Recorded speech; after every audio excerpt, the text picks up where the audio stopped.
कि मैंने distance permanent note करके रखे हुए हैं, कौन सा कितने फासले पे है, ताकि जो एक बार लिखा है वही दोबारा लिखूं, वही दोबारा लिखूं। और इसमें देखो ये रीयूजेबल कैरेक्टर, किसी नावल में कोई कैरेक्टर दोबारा काम आ सकता है कि नहीं, वो मैंने अलग लिखा हुआ है, रीयूजेबल कैरेक्टर।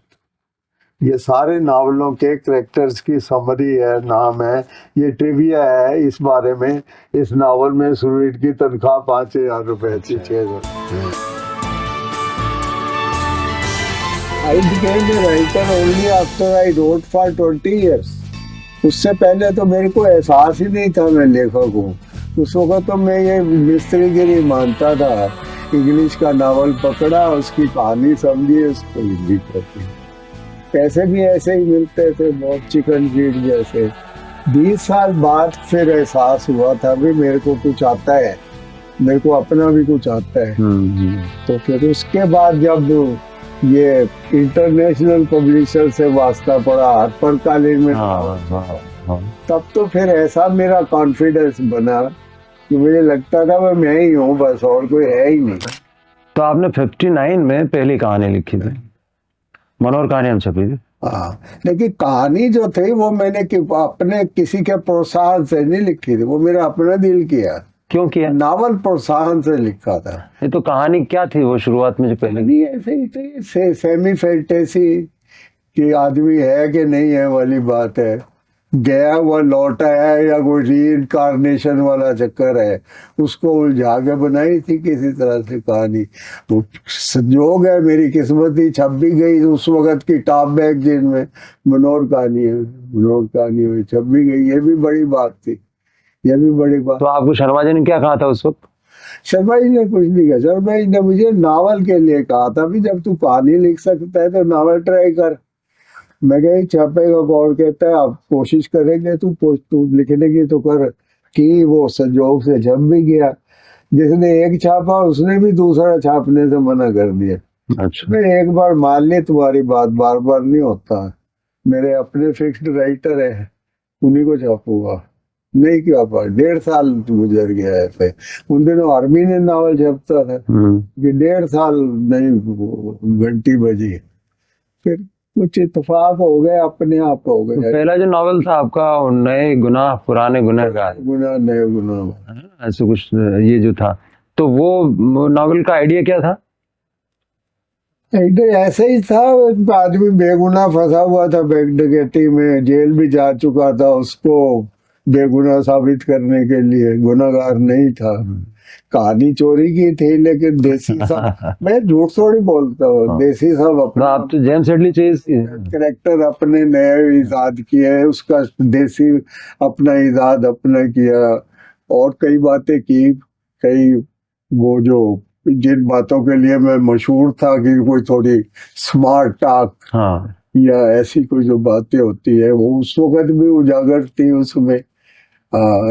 लेकिन करत करत अभ्यास के जड़मती हो सुजान वाली बात है।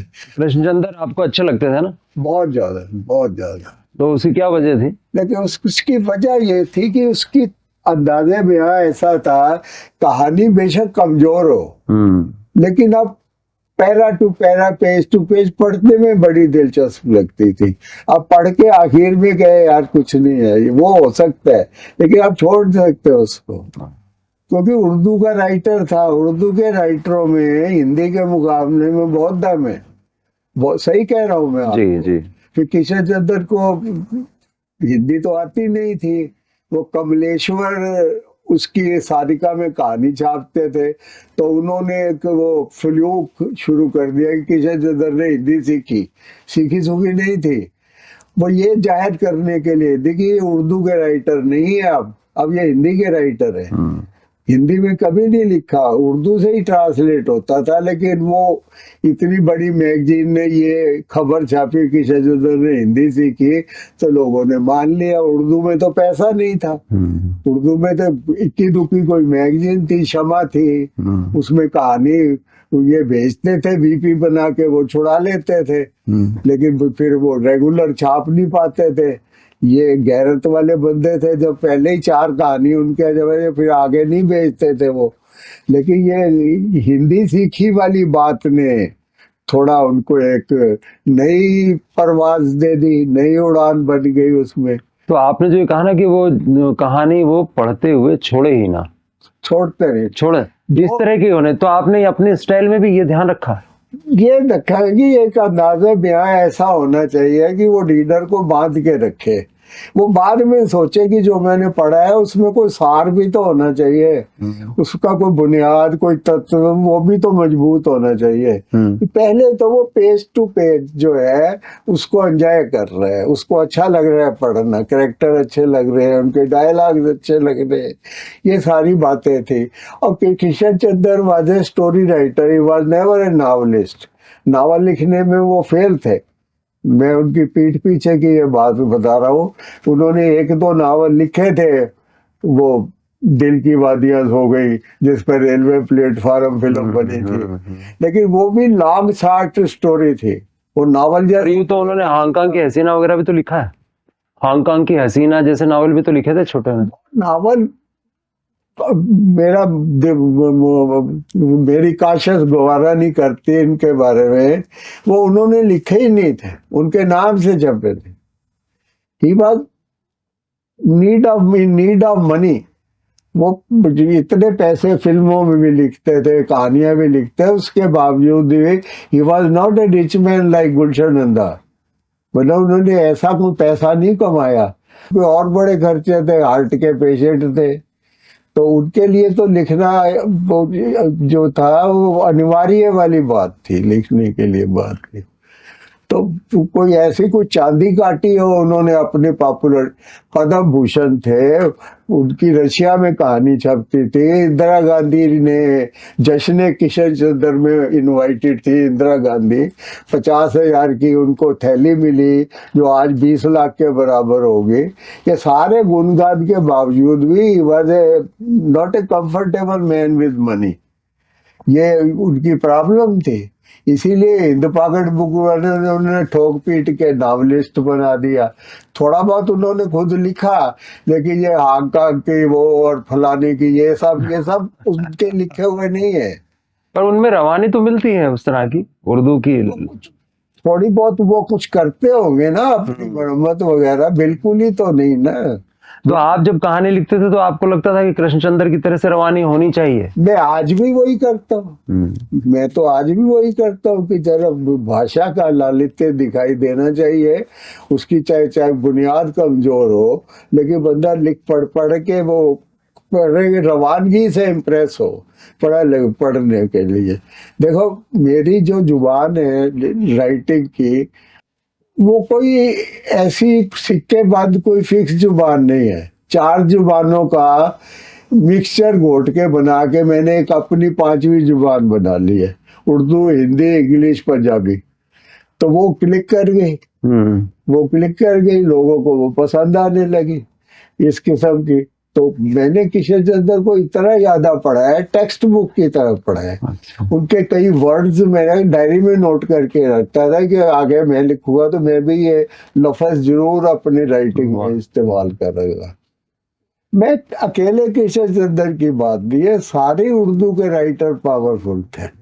मैंने हिंदी के राइटर भी पढ़े हैं, लेकिन उनसे मैंने कुछ सीखा नहीं, उनको एंजॉय किया, तारीफ की उनकी भी, बहुत अच्छा लिखते हैं, लेकिन उनसे कुछ मैंने कोई प्रेरणा पाई हो या कुछ सीखा हो वो नहीं है। किशन चंद्र से मैंने बहुत कुछ सीखा कि बात को रोचक बना के कहने का क्या तरीका होता है। मामूली बात है, उसको आप दिलचस्प अपने अंदाजे बयान से कैसे तो बना। आपने खुद की जो इमेज बनाई है वो जासूसी लेखक की बजाय आप खुद को मिस्ट्री राइटर कहते हैं ना?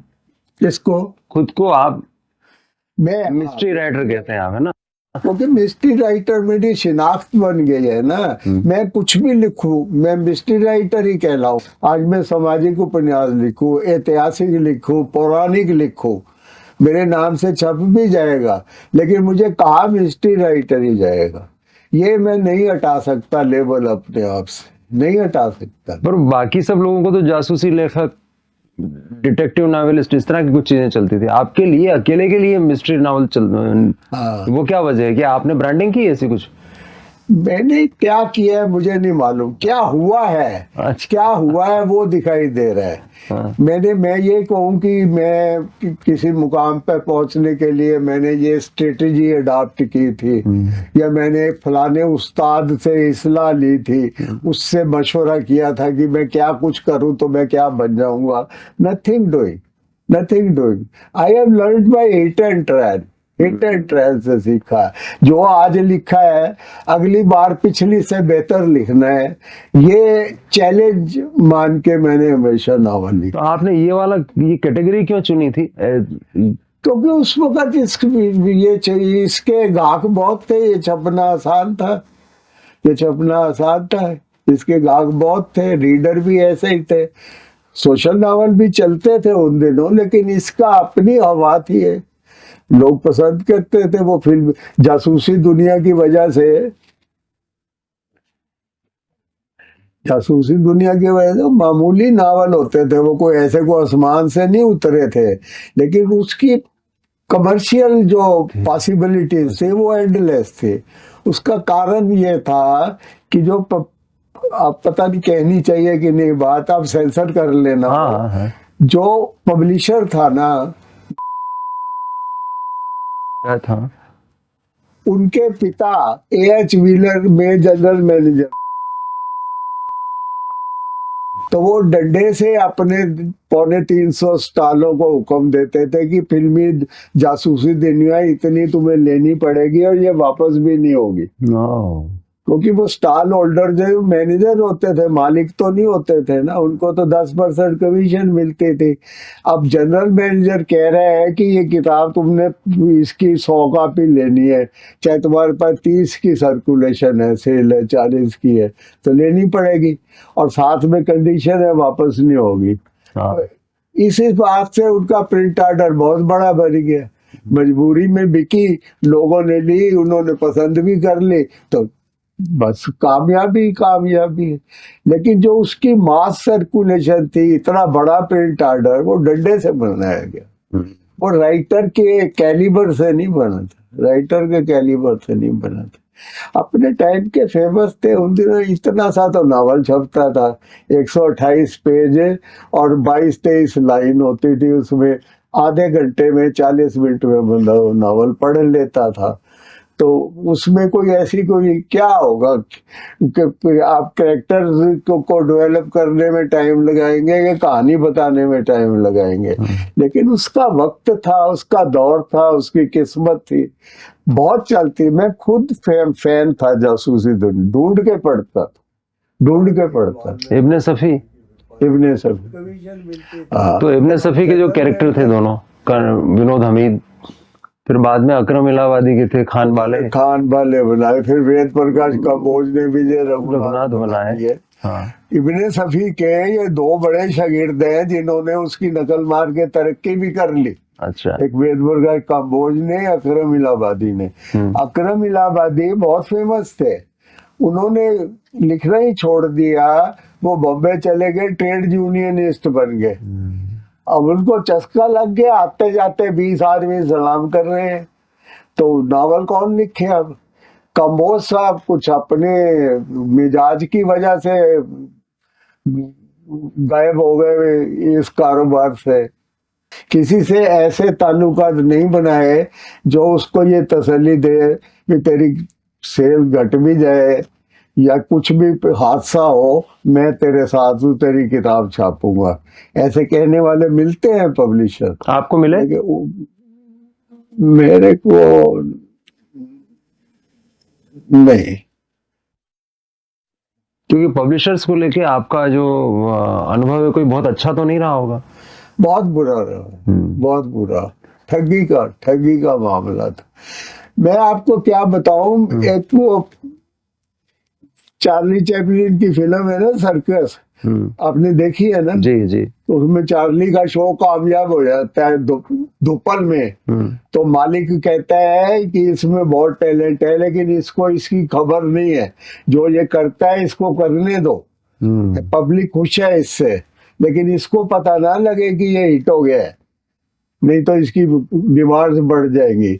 मेरे साथ भी ऐसा ही होता था, मेरी किताब चलती थी, मुझे नहीं मालूम कि मुझे, मैं जितने पैसे मिलते हैं वो उससे ज्यादा का हकदार हूँ, मेरे को खबर ही नहीं है। मैं यही सोचता यही प्रभु की कृपा है, मिल तो रहे हैं।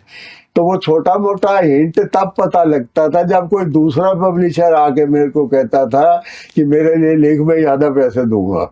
मतलब क्यों ज्यादा पैसे देगा, कोई खाबी कोई खूबी होनी चाहिए तो ज्यादा पैसे है ना। अब धीरे धीरे मेरे को ये पता लगा, सालों लग गया ये पता लगने में कि मेरी किताब तो बहुत चलती है, बहुत पसंद की जाती है। यहाँ तक कि वो ऐसा है ना कि हाँ जी, मेरी किताब की एक और भी खूबी होती थी उन दिनों में, अगर पब्लिशर ने 25,000 छापी है तो 25,000 की 100% सेल थी।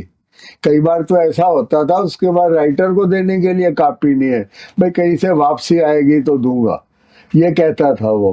आजकल नहीं है ऐसा, आजकल 25,000 छाप के 15 बिक जाए तो वो कहते हैं वी आर बेटर ऑफ, नहीं तो पहले ही वो शॉर्ट प्रिंट ऑर्डर रखते हैं। तो आप तो अपना कॉपीराइट अपने पास रखते थे ना उस वक्त। कॉपीराइट की जो तरीके थे वो तो मेरे ख्याल से वन टाइम पैसा लेके और पूरा कॉपीराइट ले लेते थे पब्लिशर। वो ले लेते थे इसलिए ना कि ऐसी टर्म के लिए राइटर को पैसे ज्यादा मिलते थे, ज्यादा मिलते थे। अब जैसे कंबोज है, चला हुआ राइटर है, वो भी कॉपीराइट में देगा तो तेरे को 1.5 गुना पैसे मिलेंगे। उन दिनों रीप्रिंट की तो कोई गुंजाइश ही नहीं थी। कभी किसी ने सपने में नहीं सोचा था कि ये जो नावल छपे हैं ये कभी दोबारा भी छपेंगे, कोई गुंजाइश नहीं थी। तो राइटर यही सोचता है यार, अब 1,000 मिलने की जगह 1,500 मिल रहे हैं तो मान जाते थे वो। उसमें कई बाद में मुकर गए, झगड़े फसाद हुए, बखेड़े हुए। लेकिन मेरी टर्म उल्टी थी, भी तू अब पैसे कम दे दे, कॉपीराइट नहीं, तू पैसे अभी कम दे दे, तू ये ज्यादा लग रहे हैं तो तू जितनी किताब छाप रहे है उसके बराबर का पैसा दे रहे है, तो कॉपीराइट का होल्डर तू क्यों होगा भाई। हाँ, लेकिन ये जो वेस्टर्न बुनियाद के पब्लिशर है सब ठग है, सब ठग है। राइटर की ऐसी तैसी फेर के रख, जमीन आसमान लिखवाते हैं उससे। जब मेरी में किताब छपी और पहला कॉन्ट्रैक्ट मेरे पास आया ना, वो 14 पेज का सिंगल स्पेस का A4 साइज का कॉन्ट्रैक्ट था। बताओ, अब तुम राइटर से किताब खरीद रहे हो कि ताजमहल खरीद रहे हो, इतनी शर्तें होनी चाहिए। सब कुछ उनके नाम, उसकी भाषा देखो, जो आविष्कार इस वक्त प्रेजेंट में है, हो चुके हैं या जो भविष्य में होंगे, उन सब के कॉपीराइट ऑर्डर भी हमें। जैसे पहले ऑडियो बुक नहीं होती थी जी, इसी टाइप से शायद कोई नया आविष्कार निकल आए तो उसके भी कॉपीराइट हम ही होंगे, चाहे वो आविष्कार 100 साल बाद हो, 50 साल बाद हो। ये कॉन्ट्रैक्ट है, ये बदवा मजदूरी का फरमान है। और उसके बाद film rights, audio, e books, सब उनके नाम, जो उनको सूझ जाए सब लिखा हुआ। तो मैंने उनके डायरेक्टर यहाँ आया था, मैंने उसको एक SMS भेजा, मैं कि एक कंडीशन रह गई है इसमें, वो भी आप जोड़ लो। तो मैंने लिखा, on cremation of the author 30% of the Ashes will be collected by publisher. मैं ये लिख के भेजा उनको, तो उन्हें कोई शर्म थोड़ी आ गई। मैं जरूरतमंद था, मेरे पास कोई गाहक नहीं था, लेकिन वो कॉन्ट्रैक्ट पढ़ के खून खौलता था, खून खौलता था। ऐसा कॉन्ट्रैक्ट होता है। लेकिन कोई बाकी आथर तो ऐसा, मतलब कोई विरोध ही नहीं करता है अगर इस तरह से देखें तो। बंधुआ मजदूरी का फरमान है। उनसे कहो तो पता क्या कहते हैं, ये हमारा सेटल से बन के आया है, हमने कुछ नहीं किया है पर अब इसमें। तो हिंदी वाले पब्लिशर भी तो यही करते हैं। वो देसी वाले नहीं कहते ना, उनकी अपने मिजाज है, उनकी बार्गेनिंग का अपना स्टाइल है, उनके ओवरहेड्स कम है, उनके नखरे कम है, बखेड़े कम है। मिसाल देता हूँ, हमारे धंधे के 80% पब्लिशर जो है 90s 80s के, वो हाई स्कूल ड्रॉप आउट्स हैं। हाँ, जो किताबें उन्होंने छापी है उन्होंने नहीं पता उसमें क्या है। हाँ, उन्होंने पढ़ी नहीं है। राइटर ने, मैंने SM पाठक ने स्क्रिप्ट दी, वो इमीडिएट वो प्रिंटिंग की प्रोसेस में लग जाती है, पब्लिशर ये नहीं देखता कि राइटर ने क्या लिखा है, या इसके सब कोई पहले कहे भाई ये मैं नहीं छापूंगा या ये काबिल इतराज है। Nothing doing, site unseen. 2 बजे राइटर ने स्क्रिप्ट दी है तो 3 बजे अगर वो टाइप सेट है तो बात ही क्या है, नहीं तो उसकी टाइप सेटिंग कराई और प्रिंटिंग के लिए दे दी है। पब्लिशर का क्या काम है?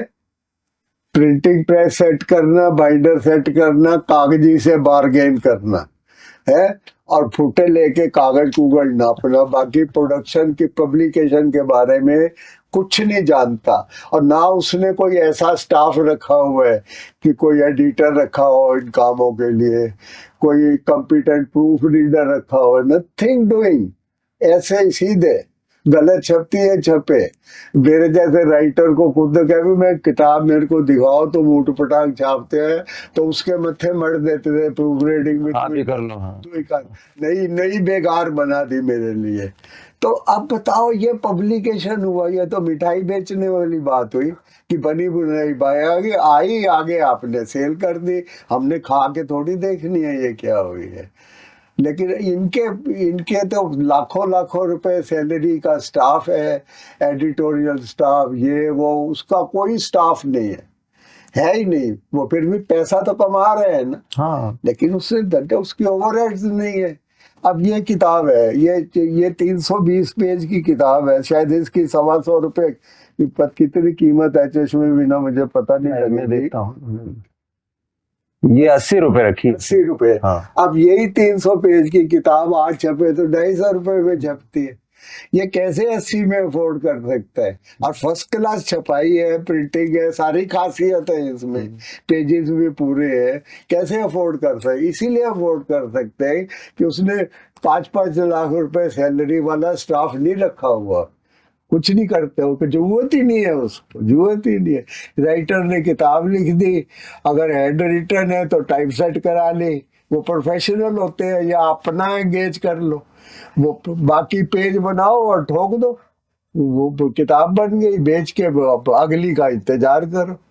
वो जानते ही नहीं है क्या लिखा है इसमें, वो पढ़ के देखते ही नहीं कभी। वो तो इतने कमोडिटी, वो कोई साहित्यकार वाली बात थोड़ी है कि कल को कोर्स में लग जाएगी, या कहीं इसकी रिव्यू छपेगी, या कहीं तारीफ आएगी, या कहीं इसकी चर्चा होगी कि इसके बारे में कोई सवाल जवाब वाली कोई बात होगी। ऐसा तो होना नहीं है। एक प्रोडक्ट है साबुन की तरह, साबुन की तरह। अब जिसका मार्का मशहूर हो जाए वो बादशाह है ना, नहीं है? ऐसे ही किताब के साथ था, जैसे लाइफ बॉय, कोका कोला बिकते हैं, उस तरह की मकबूलियत वो अपनी राइटर की चाहते थे, इसीलिए वो घोस्ट राइटरों पे जोर रखते थे। कर्नल रंजीत किसी को पता ही नहीं था नकली राइटर है। हाँ, जब पता लगा तो सबने, सारे पब्लिशर ने कई कई घोस्ट राइटर खड़े कर लिए। तो इसके पीछे तो पूरी कहानी है। हाँ, राजवंश, मनोज, भारत, सूरज, धीरज, कर्नल फलाना, कैप्टन फलाना, दुनिया जहान के, इन्होंने भी, हिंद ने भी, मेजर बलवंत, ये जो नए नए घोस्ट राइटर खड़े कर लिए। आज कोई उनको शर्मिंदा थोड़ी कर सकता है कि भाई तुमने एक भ्रष्ट काम करने वाले सबसे पहले बंदे तुम थे। उसका बकायदा अब जो पता छापते थे कर्नल रंजीत का। हाँ, कर्नल रंजीत में, वो कोई कहे जी हमने कर्नल रंजीत से मिलने, तो वो कहते थे जी वो तो माउंट कैलाश पे रहते हैं, नीचे उतरेंगे तो मिलेंगे आपसे। मतलब ऐसा बता देते थे कि वो ही इज इनएसेसिबल। और कोई चिट्ठी आए तो क्लर्क से कह देते थे जवाब लिख दे, वो कर्नल रंजीत के नाम से जवाब लिख देता था। लिखते तो असल में क्या मखबूर साहब लिखते थे? मखमूर जलंधरी है ना, वही जलंधरी। आपको भी मौका आया था क्या कभी कर्नल रंजीत जैसा कोई नावल लिखने का, घोस्ट राइटिंग का? एक बेंगलुरु अहमदाबाद का इडियट पब्लिशर था, बिल्कुल अनपढ़ था, वो पीछे पड़ा हुआ था। बाद में उसने तो अपनी उस ऑफर में करेक्शन भी की कि मैं सिर्फ पाठक लिखूंगा नाम का, तेरी फोटो भी छाप दूंगा। अच्छा, हाँ, तो मैंने वो भी मना कर दिया। फिर जब देखो मेरे को डिमोरलाइज करने का तरीका, होटल में ठहरा हुआ था, कहता है नीचे रिसेप्शन पे मखमूर बैठा हुआ है, तू मना करेगा तो यही ऑफर मैंने उसको देनी है और वो फट मान जाएगा। और सच में फट मान गया था। अच्छा। हाँ, तो ये उस हाँ जी। घोस्ट राइटर के तौर पर भी वो 4 नावल लिखता था, 4 जगह लिखता था, ओ, 4 जगह। कोई लिख सकता है क्यों? वो क्या करता था, और जनों से लिखता था। तो हिंदी में स्क्रिप्ट आती थी, हर बार हैंड राइटिंग जुदा होता था। पब्लिशर कहता था भाई ये ऐसे क्यों है, तो वो कहता था भाई मैं तो उर्दू में लिखता हूँ, कभी कोई ट्रांसलेटर मिलता है, कभी कोई ट्रांसलेटर मिलता है, इसलिए वो जुदा होता है, असल में वो लिखता ही नहीं था। तो एक बड़ी ट्रेजिडी ये भी है कि घोस्ट राइटर को जेन्युइन से ज्यादा पैसे मिलते थे, वजह इसीलिए फंसा रहे वो। फंसा है। उसके मन में ये वंगना है, मैंने अपने नाम से किताब, मकबूल जलंधरी हिंद पाकटों में जाके कहे कर्नल रंजीत बंद करो, मेरे नाम से किताब छापो, तो मैं लिखूंगा, तो मान जाएंगे? वो उसको धक्का देंगे, कोई दूसरा घोस्ट राइटर पकड़ लेंगे। तो वो उस जैसा पूरा कैरेक्टर वगैरह दोबारा कैसे लिखेगा कोई आदमी? एक आदमी के हाथ से दावा ही नहीं है, दावा नहीं। कर्नल रंजीत पे मूल लेखक का तो कोई दावा ही नहीं है, उससे तो लिखवा लेते हैं कि हम इसको जिस नाम से मर्जी छापे, जिस फॉर्मेट में मर्जी छापे। मैंने देखे हैं ऐसे कॉन्ट्रैक्ट औरों के। हाँ, दुनिया जहाज की शर्तें लगा के लिखते हैं कि कल को कोई स्यापा न पड़ जाए। अच्छा, काम्बोज के जो दो कैरेक्टर थे, विजय रघुनाथ, हम्म। वो दोनों कैरेक्टर से वेद प्रकाश शर्मा ने खुद ने नॉवेल नकली लिखे हैं पहले शुरू में, और बाद में वो विजय वो मानता है, वो मुकरता भी नहीं है। हाँ। लेकिन शुरू में तो उसने ये जाहिर कर दिया कि मेरी मजबूरी थी। ठीक है, बंदा मजबूर होता है। Was a poor man, belong to a poor family. उसके फादर जो थे वो प्रिंटिंग प्रेस में कंपोजिटर थे, इतनी उसकी हिस्ट्री थी। तो उसने ऐसे नकल वकल के जो भी काम थे, जो मिला किया पैसे के चक्कर में। लेकिन जब वो मशहूर हो गया, अपने नाम से मकबूलियत हासिल कर ली, तब भी तो वो रघुनाथ की शब्द से नकल मारनी नहीं छोड़ी उसने। नहीं, मैं 4 times I have gone to High Court for all these things। अच्छा, हाँ। जैसे एक किस्सा बताइए कोई सा। 4 इन्हीं बातों की वजह से मेरठ के ही एक पब्लिशर ने नकली किताब छापनी, सुरेंद्र मोहन पाठक को सुनील मोहन पाठक लिख दिया। अच्छा। मेरे स्टाइल से टाइटल भी नकल मार लिया, सोहल को सोहन लिख दिया, विमल सीरीज, सब कुछ सारा कुछ नकल मार। वो एक इसमें तो एक पब्लिशर का किस्सा आपने एक चिट्ठी भी एक बार बताई थी, जिसमें उसने किसी राइटर को लिखा है कि भाई ये एक नया हाँ, character ये करना है। 27 नावल हाँ, है, आप इसको टेक्स्ट बुक की तरह पढ़ो हाँ। और फिर ऐसा लिखो। हाँ। ये तो हाल है। मतलब आपका जो स्टाइल था जिसमें पटड़े वाला और वो जिस तरह के आप जो लाइनें लिखते थे ना, हाँ, है ना? वो सब नकल मारते हैं। किसी को तो कोई मान जाता है, यार तू बाज आ जा, कोई नहीं मानता। मैं तो मेरा अभी करंट केस है, अभी यहाँ पे उसकी वो डिग्री पड़ी है, अच्छा। यहीं पे पड़ी है, अभी करंट केस है। एक बॉम्बे के प्रोड्यूसर ने ये मेरी इजाजत के बिना 65 लाख की डकैती को अडॉप्ट करके सब अच्छा। प्रोसेसिंग शुरू कर दी। ओह, हाँ, सब कुछ शुरू कर दिया। और वो उसको कहा भाई तू बाज आ, दिस इज इलीगल थिंग, नहीं कर सकता तो you will have a lawsuit in your lap. नहीं माना, हाई कोर्ट में केस किया। तो वकील तो कहेगा ही, कुछ भी बकेगा। उन्होंने अपने आप से जैसे भी था, जज भी कोई इडियट थोड़ी होते हैं, उन्हें पता है बकवास कर रहा है। तो वो 1.5 साल बाद फिर वो माना जाके कंप्रोमाइज के लिए। तो फिर वो कोर्ट से फिर मीडिएटर एक अपॉइंट होता है। अच्छा। तो उसने अपने आप को भूखा नंगा साबित कर दिया कि मेरे पास तो कोई पैसा ही नहीं है, मैं तो ऑन चैरिटी मेरी लाइफ है, मैं कहाँ से कंपेंसेशन दूंगा।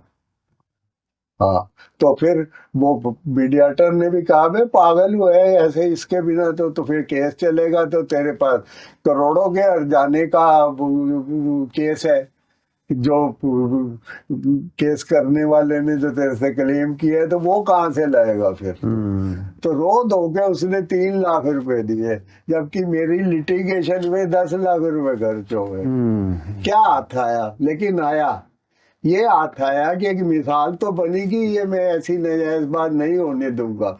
और उस मिसाल बनने से उसी नावल की मेरे को बालाजी से ऑफर मिली और 20 लाख रुपए एडवांस मिले। वेरी क्या देखो क्या करे, देखो ना, अब कोई खड़े पैर आपके कपड़े उतारने की कोशिश करे, अब आपको ले जाए यार, कोई बात नहीं, मेरे पास घर में और है, तो फिर ये तो नहीं चलेगा नहीं। तो लेकिन जैसे काम्बोज और ओम प्रकाश शर्मा के जो डुप्लीकेट नॉवेल छपते थे तो इन्होंने कुछ नहीं किया। तो ये शहीद होके दिखाते थे, they will play victim card, हमें बर्बाद कर दिया, हम लुट गए, हम ये हो गए, वो हो गए। भाई तुम, भाई not got to the court, आप हाई कोर्ट ना जाओ, वहां बड़ा खर्चा होता है, आप लोअर कोर्ट में चले जाओ, कुछ करके तो दिखाओ। ऐसे ही शहीदों के ही दिखाते रहोगे तो फिर यही कुछ होगा। बाद में आप लोगों ने ये तय किया था ना कि फोटो पीछे छपना चाहिए रेड नेम वाले में। यही बात काम्बोज के साथ था, नकली नावल इसकी नॉलेज में छपते थे, उसे परवाह ही नहीं कि मेरे को पैसे मिल रहे हैं ना, जो मैं लिखा, मुझे मेरी मर्जी के पैसे मिल रहे, बाढ़ में जाए जो मर्जी करो। मैंने बाढ़ में नहीं जाने दिया, मैंने तो कईयों के साथ केस किया, साधना पागड़ बुक से किया ये, और वो साले वो सबसे बड़ा केस तो वो था, डायमंड वाले के साथ नहीं, वो आरती वाले के साथ। क्या था वो, उसने क्या किया था, एक तो मेरे को मसल्स दिखा के पब्लिशर कह रहा था हम सवेरे किताब प्रेस में दे रहे हैं, तेरे से जो होता है कर ले। मेरे को मुंह पे कहा, अपने ऑफिस से इतना बेइज्जत करके निकाला सिर्फ ये कहने में भी मैंने तुम्हें किताब एक बार छापने के लिए दी है, तुम नहीं छाप सकते बिना पैसे दिए दोबारा। नहीं नहीं, तो ओरिजिनल पब्लिशर को कोई नहीं रोक सकता। अच्छा, कोई नहीं रोक सकता, हम सवेरे प्रेस में दे रहे हैं, तेरे से जो होता है करने का। तो वो पहली पेशी में गिड़गिड़ाने लग गया कंप्रोमाइज के लिए। तो फिर क्या करे फिर क्या करे। आप कैसे अंदाजा लगाते थे कि जैसे आपकी एक किताब का 10,000 का प्रिंट निकाला उन्होंने, दोबारा उसने 25,000 निकाल दिया, आपको पता कैसे लगेगा? नहीं पता लगता, अगर वो टाइटल ना चेंज करे, प्राइस ना चेंज करे तो नहीं पता लगता। करते हैं लोग, उसको चैलेंज किया मैंने, भाई तूने ये किताब फिर छाप ली, अब माफी चाहते हैं। भाई माफी क्यों चाहता है, माफी उस काम की होती है जो अनजाने में होता है, तूने जानबूझ के दिया है, उसकी माफी नहीं होती, खामियाजा होता है, पैसे दो। नहीं, हम माफी चाहते हैं। राइटर की एडवांटेज इस बात में थी कि पैटर्न ही ऐसा है ट्रेड का इंडिया में, आए दिन महंगाई बढ़ रही है। आज जो किताब 5 रुपए में छपी है, कल उसकी कीमत 6 हो जानी है, परसों 8 हो जानी है, 10 हो जानी है। तो उस किताब को जब वो रीप्रिंट के काबिल पब्लिशर को दिखाई देता है, तब तक वो उसको 5 रुपए में छापना अफोर्ड नहीं कर सकता। कागज महंगा हो गया, प्रिंटिंग महंगी हो गई, और कई बातें हैं जो है वो महंगी हो गई है, उस हिसाब से वो 5 रुपए में छापना अफोर्ड नहीं कर सकता। कीमत बढ़ाएगा तो राइटर को पता लग जाएगा कि इसने फिर छापी है, फिर टाइटल भी चेंज करना पड़ता है ताकि नहीं लगे किताब। इतनी सारी हरकतें वो करने का हौसला रखे तो फिर कोर्ट में मुंह दिखाने के लायक नहीं रहता। ये प्रॉब्लम राइटर को जो थोड़ी सी एडवांटेज थी इसी बात में थी कि बेईमान पब्लिशर उस किताब को दोबारा छापना अफोर्ड नहीं कर सकता था, क्योंकि तब तक सब चीजों के रेट बढ़ गए हुए थे। लेकिन अगर नहीं बढ़े होते थे तो वो छाप लेता था। अच्छा, आप पे एक मुकदमा चला था ना 420 का, खाचरोद गए थे आप? वो छोटी सी बात थी वो। नहीं, लेकिन वो चला क्यों था? वो बहाना क्या बनाया था उन्होंने? ये था, वो लोकल जो वो खुद वकील थे, वो बंदे जो थे खाचरोद में जो सज्जन थे वो खुद वकील थे और बीजेपी के स्थानीय लेवल के नेता भी थे। तो आपको किस लिए वो कोई मुकदमा तो बनाया होगा ना? कहते मैं खाचरोद बुला के दिखाऊंगा राइटर को। नहीं, पर वो उसने बहाना तो कुछ बनाया होगा ना, यही बहाना कि बनाया आखिरी बार उसने एक किताब पढ़ी, हाँ, वही। बयान, हाँ, और उस पर केस कर दिया कि ये इनकम्प्लीट है। अगर मुझे ये पता होता कि इसका अभी मैंने दूसरा भाग भी पढ़ना है तो मैं पहले ही नहीं खरीदता। हाँ, ये फ्रॉड का केस है, ये फ्रॉड का केस है। अबे आप टीवी सीरियल देखते हो, एक ही सी बार किस्त में सारी कहानी थोड़ी होती है। तो बहाना था। और संजोग देखा, जो जिन्होंने मेरे पर मुकदमा किया था वो खाचरोद से पहले एक स्टेशन था, हम वहां रुक नागदा, हाँ, है नागदा एक स्टेशन, नागदा जंक्शन। हाँ। वो वहां हमें शाम को मिल गए। मेरा एक लोकल बंदा था, रीडर था मेरा, उसी ने बताया वो यहाँ शादी में आए हुए। मैं आपको मिलवा देता हूँ उससे। वो तो बड़ी मोहब्बत से पेश आए। केस की बात करें तो वो करने ना दे, कल करेंगे, आप पहले एक काम करो, कोर्ट जाने से पहले हमारे घर आना, नाश्ता वहाँ करना और उसके बाद बात करेंगे। मेरे 2 पब्लिशर थे, साथ में प्रिंटर था, 4 जने थे हम। अब हम सोच रहे हैं यार कोर्ट में ना गए तो गिरफ्तार ही ना करा दे, लेकिन मैं कह यार फिर भी चलते हैं। जब उसने इतने अदब से कहा है नाश्ता वारे कर, तो वहाँ पहुँचे तो बहुत अच्छा इंतजाम सच में किया। और दूसरी बात सुनो, हम नागदा से खास रोड ट्रेन से गए, पता लगा कि मिलती है वहीं पास ही स्टेशन के होटल था। टागे पे बैठे थे, वो चल दिया। तो पब्लिशर ने कहा मैं पूछ तो ले कहाँ जाना है, कहता मालूम है जी मालूम है। और वो सीधा वकील साहब के घर, बड़ी खातिर की। उसके बाद भी वे कोर्ट नहीं जाने दे रहे, अपने ऑफिस ले आए। वहाँ इंदौर से आए हुए 10-12 पत्रकार मौजूद थे, उनके इंटरव्यू हुआ। फिर थाने से हवलदार आ गया, राइटर को SHO साहब बुला रहे हैं, मिलना है उन्होंने। वो कह रहे हैं जी मिलना है तो यहीं आ जाओ, वो नहीं आ सकते। ये सारे बखेड़ों में एक बजा दिया, हमारा दम निकल रहा कि हमारी पेशी है। तो उसके बाद बोला भी तुम चलो, फिर उसके बाद मैं तुम्हें वहाँ मिलता हूँ। हम टागे पे बैठ के गए कोर्ट के लिए। रास्ते में म्यूनिसिपैलिटी का दफ्तर था, उसके इतने बड़े बोर्ड पे है, चाक से सिर्फ इतना लिखा हुआ, सुरेंद्र मोहन पाठक, खाच रोड में। तो मेरे पब्लिशर ने देखा, क्या तेरा नाम लिखा है? मैं कहा पागल, मैं नेता हूँ, नाम लिखा है। कहता है टांगा घुमा के जाके देखे। तो फिर मैंने कहा होगा। उसके बाद कोर्ट में जाके बैठे तो वो जो बेलीफ होता है वो जज का, वो अर्दली, वो आया, तुम्हें से पाठक साहब कौन है? मैं कह मैं हूँ, तुम्हें जज साहब बुला रहे। मेरी रासा दम निकल गया, तो मेरे को ही छांट लिया गुंडे। तो जज मजिस्ट्रेट साहब जिस केस की सुनवाई कर रहे थे उसको उन्होंने बंद कर दिया, अपने चैम्बर में चले गए। मेरे को वहाँ पेश होना पड़ा। तो और ही बात निकली, वो तो मोहब्बत से पेश है, चाय पिलाई मेरे को, और उन्होंने ही असलियत बताई कि ये केस क्यों है तेरे पे। तो फिर वो ये भी बोले यार मत करो, पार्ट वार्ट की किताब क्यों छापते हो? मैं कह हम तो पूरी स्क्रिप्ट देते हैं, पब्लिशर छापता है ऐसे। तो तब तो जाके हमारी कहीं जान में जान आई कि ये तो मजिस्ट्रेट को भी पता है कि ये सब कुछ कैसे हो रहा है। उसके बाद हमें नहीं मालूम हमारी तरफ से कौन वकील पेश हुआ, किसने जमानत की अर्जी दी। जो है उसी दिन जिसने केस किया था तसल्ली दे के भेजा कि अगली पेशी पे है, मैं गैर हाजिर हो जाऊंगा, केस खारिज हो जाएगा।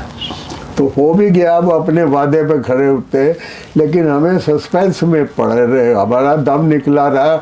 अगर ये झूठ बोलते तो फिर गिरफ्तार करके ही ले जाएंगे ये हमें। तो आपके पास उस वक्त क्या ये मतलब एक नावल को 2 टुकड़ों में लिखने का रिवाज था? एक नावल को 2 टुकड़ों में छापने का रिवाज था उस वक्त था ना। क्यों? फंस जाता था ना रीडर, कहानी उसको जरा भी इंटरेस्टिंग लगे तो दूसरा भाग पढ़ के रहेगा। फिर जब वो दूसरा भाग 2 भाग तैयार हो, वो कामयाब होने लगे तो 3 छापने लग गए, 4 छापने लग गए। बिल्कुल ठगी थी। और उसी लालच की वजह से वो इतना बड़ा तुरप का पत्ता जो है वो पिट गया, वो कोलैप्स हो गया। रीडर ने ना पक्का कर लिया कि मैंने पार्ट का नावल ही नहीं पढ़ना। उसकी नई किताब आए तो पहले सिरे में देखता था कि साला के ये तो नहीं लिखा कि बाकी आगे यहाँ पढ़ो। तो उसमें भी एक चालाकी थी, वो कि अगला भाग है, इसकी ये जो इन्फॉर्मेशन है 7-8 पेज पहले लिखते थे। अच्छा। हाँ, कि वो एंड में देख के ना पता लगे इसे कि ये पार्ट है। उसके बाद पहले तो पार्ट की रौनक खत्म हुई। उसके बाद फिर इक्के दुक्के राइटर का पार्ट था, वो चलता था, उसमें सिर्फ मैं था। मेरे तो हार्पर ने भी छापे, पेंगुइन ने भी पार्ट में नावल छापे हैं। उनको कह के कहा भाई ये 2 भाग का नावल है, इकट्ठा नहीं छापना। आप, मुझे पता है आप तो 1000 पेज की भी किताब छाप लोगे, लेकिन वो तो आप जो कैरेक्टर बनाते थे वो कंटिन्यू तो रहता होगा ना एक कैरेक्टर? जैसे आपने कैरेक्टर बनाया, सुनील कैरेक्टर बनाया था पहले, वो बड़ी मुश्किल से चला ऐसा कहते हैं। हाँ, बहुत शुरू में। हाँ, हाँ, तो लोग मजाक उड़ाते थे मेरे, कहते थे कोई जर्नलिस्ट कैसे हीरो थोड़ी हो सकता है जासूसी नावल का, ऐसे कह के मेरे खिल्ली उड़ाते थे बकायदा मेरे को। पब्लिशर एक ने तो कहा इसको तू चेंज कर हीरो को तो मैं छाप दूंगा, नहीं तो नहीं छापूंगा। तो मैं नहीं किया। थोड़ा नौकरी का आसरा था, इतना तो बिल्कुल तो वो नहीं था, मैं बेहैसियत कैसे भी था, नौकरी का भी तो आसरा तो था। ये विमल का कैरेक्टर सुनील को ओवर पावर कैसे कर गया? किस्मत की बातें होती है, पता जैसे? नहीं कैसे सूझा। शुरू में 2 नावल छपे, पब्लिशर ने भी मना कर दिया, रीडर्स ने तो रिजेक्ट किया ही, पब्लिशर ने भी मना कर दिया, ये नहीं मैं छापूंगा, ये नहीं। 5 साल नहीं छपा तीसरा नावल, 5 साल नहीं छपा। उसके बाद फिर ये चौथा था 65 लाख की डकैती, वो अब तक 23 बार छप चुका है, 23 टाइम्स। तो आप जो इसके बारे में कहते हैं ना भूतो ना भविष्यति, ना भूतो ना भविष्य, ये रीडर सुझाते हैं, मेरे को नहीं सूझा था। ये स्लोगन जो था मैंने नहीं बनाया, मुझे रीडर बहुत बातें सुझाते हैं। मैंने अपना एक बड़ा कैरेक्टर 10वें नावल में 10, 9, 10, 11, 12, 13वें नावल में उसकी डेथ दिखा दी। तो बड़ा तहलका मचा, यार इतना फेवरेट कैरेक्टर था तुमने मार दिया था। कि रीडर ने कहा कि तुमने लाश की बरामदी नहीं दिखाई है, राइटर हो, कोई तरकीब सोचो जिससे जाहिर हो कि वो नहीं मरी। तो सोची कई बार, कई नावल आगे जाके कहीं सूझी, वो फिर चल पड़ी। अब आप जैसे आपने कंपनी उस वक्त बहुत पहले, जबकि इस तरह के कोई एक कंसेप्ट नया वर्ड बनाया मैंने कंपनी से, अभी हाल के दिन, सिंडिकेट नहीं, ऑर्गेनाइजेशन नहीं, मैंने कंपनी नया वर्ड बनाया। वो इतना पॉपुलर हुआ, सारे राइटर कंपनी लिखने लगे, और राइटर भी। ये कंपनी का टाइम क्या था लिखने का आपका? कौन से वक्त में आपने कंपनी इजाद किया था? 70 में। 70 में। तब तो दाऊद इब्राहिम की कंपनी शायद चलती नहीं थी ना जी ना।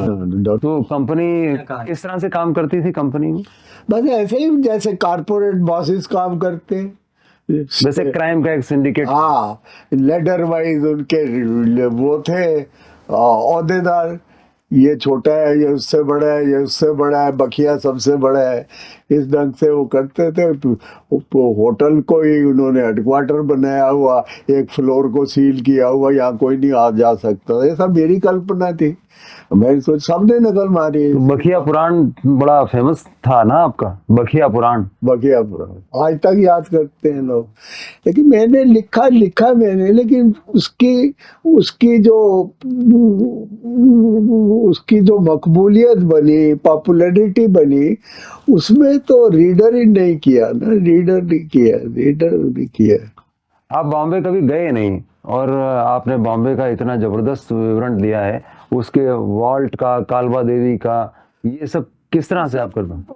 मिल जाता है वो इसमें वो जो लिटरेचर इस टाइप का, ट्रैवल लिटरेचर छपता है। अब तो गूगल ही सबका खूब बाप है, कोई बात हो गूगल करो। तब तो गूगल तो नहीं था, यही तो कह रहा हूँ। तब तो गूगल नहीं था। हाँ। लेकिन एक बॉम्बे की किताब मिल जाए, उसका कोई नक्शा मिल जाए तो चल जाता था मामला। लेकिन गलतियां तो होती थी, नक्शे नुक्शे देख के जो लिखो वो करेक्ट तो नहीं होता था।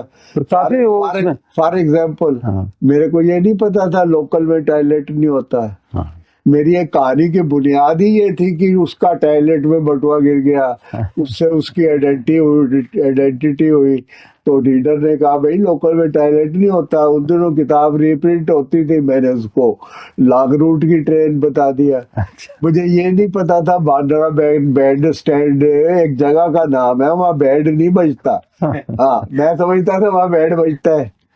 तो ऐसी गलतियां तो होती थी ना, फिर गलतियां। अब एक सड़क का मैं वो वर्णन करता हूँ नक्शा देख के, मुझे ये तो नहीं पता लगता ना कि ये इसमें पेड़ है या इमारतें हैं या चटियल मैदान में से गुजर रही है। इतनी बातें तो नक्शा नहीं बताता ना। तो उसमें फिर जो राइटर को एडवांटेज होती है वो ये आती है कि मेरे को नहीं पता तो रीडर को भी तो नहीं पता। अगर मैं बॉम्बे नहीं गया तो सारे रीडर भी तो बॉम्बे नहीं गए।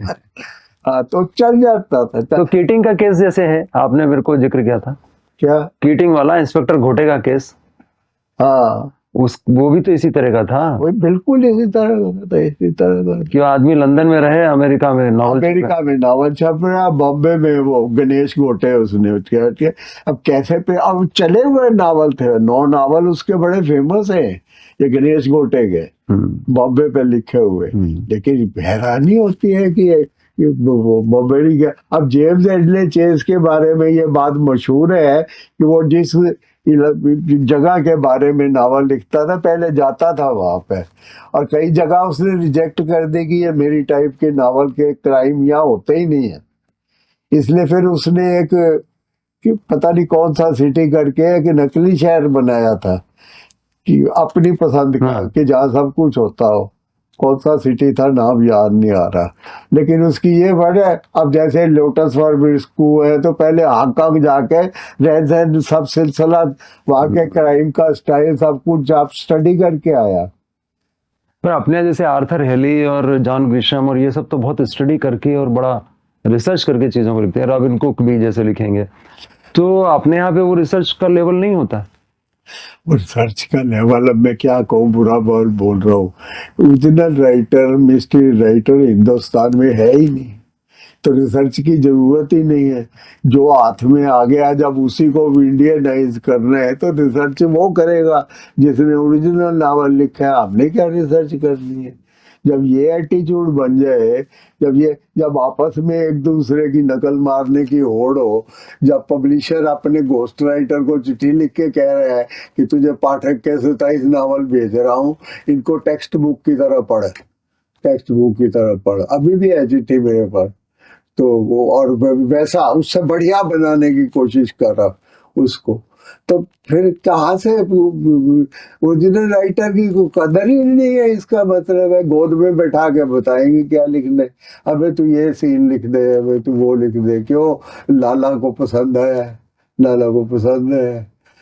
एक मुसलमान राइटर, उससे राजा पागड़ बुक के 7वीं पास मालिक ने कहा तू विमल जैसा नावल लिख, तो उसने भी यही कुछ करना शुरू किया। हमारे दशम गुरु ने ये कहा है, हमारे पंचम गुरु ने ये कहा है, और उसके बाद उसकी हौसला देखो कि वो नावल 2-3 छपे तो मेरे पास आ गया बधाइयां बटोरने के लिए कि देखो मैंने आप जैसा नावल लिखा है।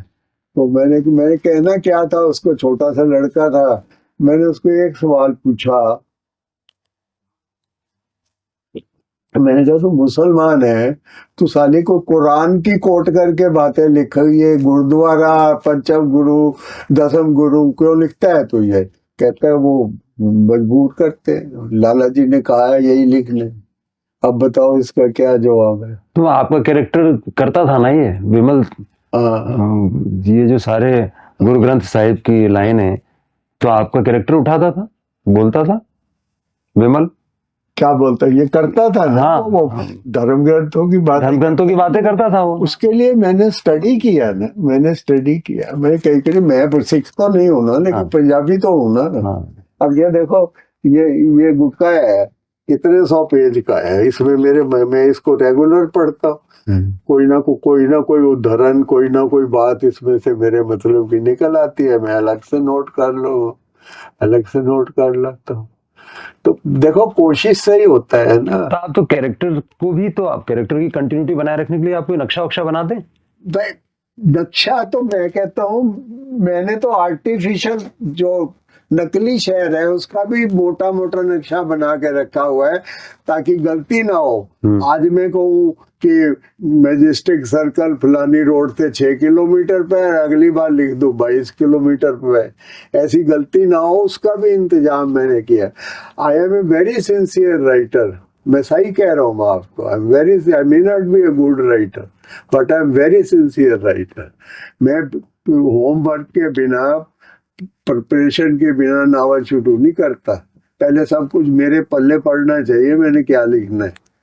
खास तौर से उसका क्लाइमेक्स, उसके बाद नावल लिखने तो आप ये कोई भी थ्रिलर लिखते हैं तो पहले क्लाइमेक्स आप सोचते बना के सोचते हैं, आगे से पीछे सोचते हैं इसके कौन कौन से किरदार बनाए, कितने किरदार बनाए, उसमें हीरो कैसे इंट्रोड्यूस हो, इसमें सुनील की गुंजाइश है भी कि नहीं है, जबरदस्ती नहीं ठोकना, ये सारी बातें सोच के होता है। इसी वजह से कई बार बीच में वैकम आ जाता है, कुछ नहीं सोचता, लेकिन वो है। अब जैसे आप पिस्टल वगैरह सबका विवरण देते हैं ना उसमें, ये पिस्टल, ये हथियार काम में लिया, ये चाकू काम में लिया, ये धारा काम में ली, तो आप बाकायदा उसकी स्टडी करते हैं पहले से? स्टडी करते हैं, उसके नोट्स बना के रखे हुए हैं, नोट्स बना के रखे, रेडी रेकनर बना के रखा हुआ है। मैं 84 साल का हूँ, माई मेमोरी इज फेलिंग। मैं ये नहीं कहता मेरी याददाश्त उतनी तीखी है जितनी 40 साल पहले थे, तो उस वजह से मेरे को बहुत बातें हैं जिनका रेडी रेकनर बना के रखना पड़ता है, नोट्स बना के तो रखना। आप शुरू हमेशा ऐसे कुछ थ्रिल से करते हो, बिल्कुल आसमान ऐसा हो रहा था, उसके बाद ये हो रहा था, चीजें ऐसे गई और अचानक फिर एक मर्डर हो गया, आपकी स्टाइल होती है या क्या स्टाइल होती है? नहीं, मैं तो टू द पॉइंट बात लिखता हूँ, टू द पॉइंट बात। उसका एक फर्क बताता हूँ। मैंने लिखा, मैं अपने नावल में लिखा, सुनील ऑफिस से निकला, ऑटो पे बैठ के फलानी जगह गया, सुनील अपने ऑफिस से निकला। अब यही बात ऊपर का शर्मा ऐसे नहीं लिखेंगे, वो 2 पेज में लिखेंगे। अच्छा। ये जो एक फिक्रा मैंने कह रहा, हाँ। सुनील ऑफिस से निकला, कैब पे बैठ के या लोकल पे बैठ के अपने दफ्तर गया, ये जो एक एक एक फिक्रा है, पैरा भी नहीं है, हाँ, वो पैरा उसको भी नहीं। 2 पेज में लिखेंगे। अच्छा। तो कैसे लिखेंगे? राजेश, एक पे एक लाइन हो गई। अच्छा। सरकारी जासूस या जो कोई है, ये दूसरी लाइन, उसका इंट्रोडक्शन। तीसरी लाइन घर से निकले है, और उसके बाद आसमान में बादल छाए हुए था, ये था वो था, उन्होंने ऑटो से कहा फलानी जगह चलेगा, उसने जाने से मना कर दिया, उन्होंने दूसरा ऑटो ढूंढा, अच्छा। उसने भी मना कर दिया, बड़ी मुश्किल से वो ऑटो पर सवार होकर पहुंचे, वगैरह वगैरह। कहीं जनता का वर्णन है, कहीं ऑटो का वर्णन है, कहीं ड्राइवर की वर्दी का वर्णन है, कहीं मौसम का वर्णन है। 2 पेज में राजेश जो है वापस पहुंचेगा, पहुंचेगा। जो अपने यहाँ 2 लाइन में पहुंच रहा है। हम तो नहीं करते ऐसे, हम तो ऐसे करते हैं, हम तो टूदी पे, मैं तो एक फिक्रा फालतू लिखना अफोर्ड नहीं कर सकता। उनका स्टाइल ही है बात को फैला के लिखने का, क्योंकि उन्होंने बहुत ज्यादा लिखना है। आज नावल खत्म किया है, कल शुरू कर देना है, हमारे से तो होता नहीं है ऐसे। मुझे तो 3-4 महीने का गैप चाहिए नया नावल शुरू करने। तो एक थ्रिलर लिखने के लिए आप जो एलिमेंट्स रहते हैं वो क्या क्या रहते हैं? जैसे थ्रिलर डायलॉग होने चाहिए ज्यादा या नरेशन होना चाहिए आपके हिसाब से? डायलॉग होना डायलॉग ना, सिर्फ डायलॉग, आप हैरान होंगे कि मेरे को अच्छा डायलॉग सूझ जाए, मैं रात के 2 बजे भी लिख के रख लेता हूँ। रात के 2 बजे भी काम आता है, कहीं न कहीं लिखे, स्मार्ट टॉक, सारी बातें, अच्छे अच्छे फिक्रे। ये है वो नावल कंप्लीट हो जाने के बाद उसमें वो मोती जड़ने वाला काम है वो करता। देखो एक मिसाल, कि मैंने डिस्टेंस परमानेंट नोट करके रखे हुए हैं, कौन सा कितने फासले पे है, ताकि जो एक बार लिखा है वही दोबारा लिखूं, वही दोबारा लिखूं। और इसमें देखो ये रीयूजेबल कैरेक्टर, किसी नावल में कोई कैरेक्टर दोबारा काम आ सकता है कि नहीं, वो मैंने अलग लिखा हुआ है, रीयूजेबल कैरेक्टर। ये सारे नावलों के कैरेक्टर्स की समरी है, नाम है, ये ट्रिविया है इस बारे में। इस नावल में सुनील की तनख्वाह 5,000 रुपए थी, 6,000। तो ये इतनी बारीकियां जो राइटर नोट करके लिखता होगा, वो तो खपती ही होगा तो लिख सकता है, नॉर्मल नहीं लिख सकता, नॉर्मल नहीं लिख सकता। अब देखो आपके सामने है, देखो रीयूजेबल कैरेक्टर, कोई नया लोकेल हो, Booker Bar, Little Road, Hotel Paradise, Krishna नदी, ताकि मैं दोबारा यही लिखूं जिससे कंटिन्यूटी बनी जाए, जैसे कि असली शहर का जिक्र हो रहा। तो इतनी तैयारी के बाद के जाके नावल बनता है, ऐसे ही थोड़ी हो जाता है। देखो राजनगर में होटल है। तो ये राजनगर जो है वो किसका विजुअल कैरेक्टर है, अशोक ईटवानी ये है, ये रंगाचारी वकील है। अच्छा, ये रंगाचारी और अशोक गिडवानी इस तरह के कैरेक्टर जो है ये आपने आसपास देखे हुए हैं, ये या किसी से आप इंस्पायर होते थे या आसपास ये कैरेक्टर में से कोई चीजें निकालते थे? ये गिडवानी और इस तरह के जितने भी आप किरदार बनाते थे, उसका मैं बताऊं, इंस्पिरेशन कहाँ से आती थी आप? आपको उससे पता लगेगा कि मेरे से बड़ा खपती इस धंधे में पैदा नहीं हुआ।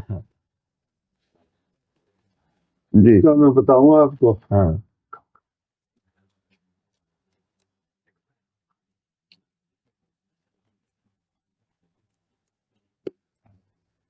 इससे पता लगेगा कि कोई खाला जी का घर नहीं है नॉवल लिखना।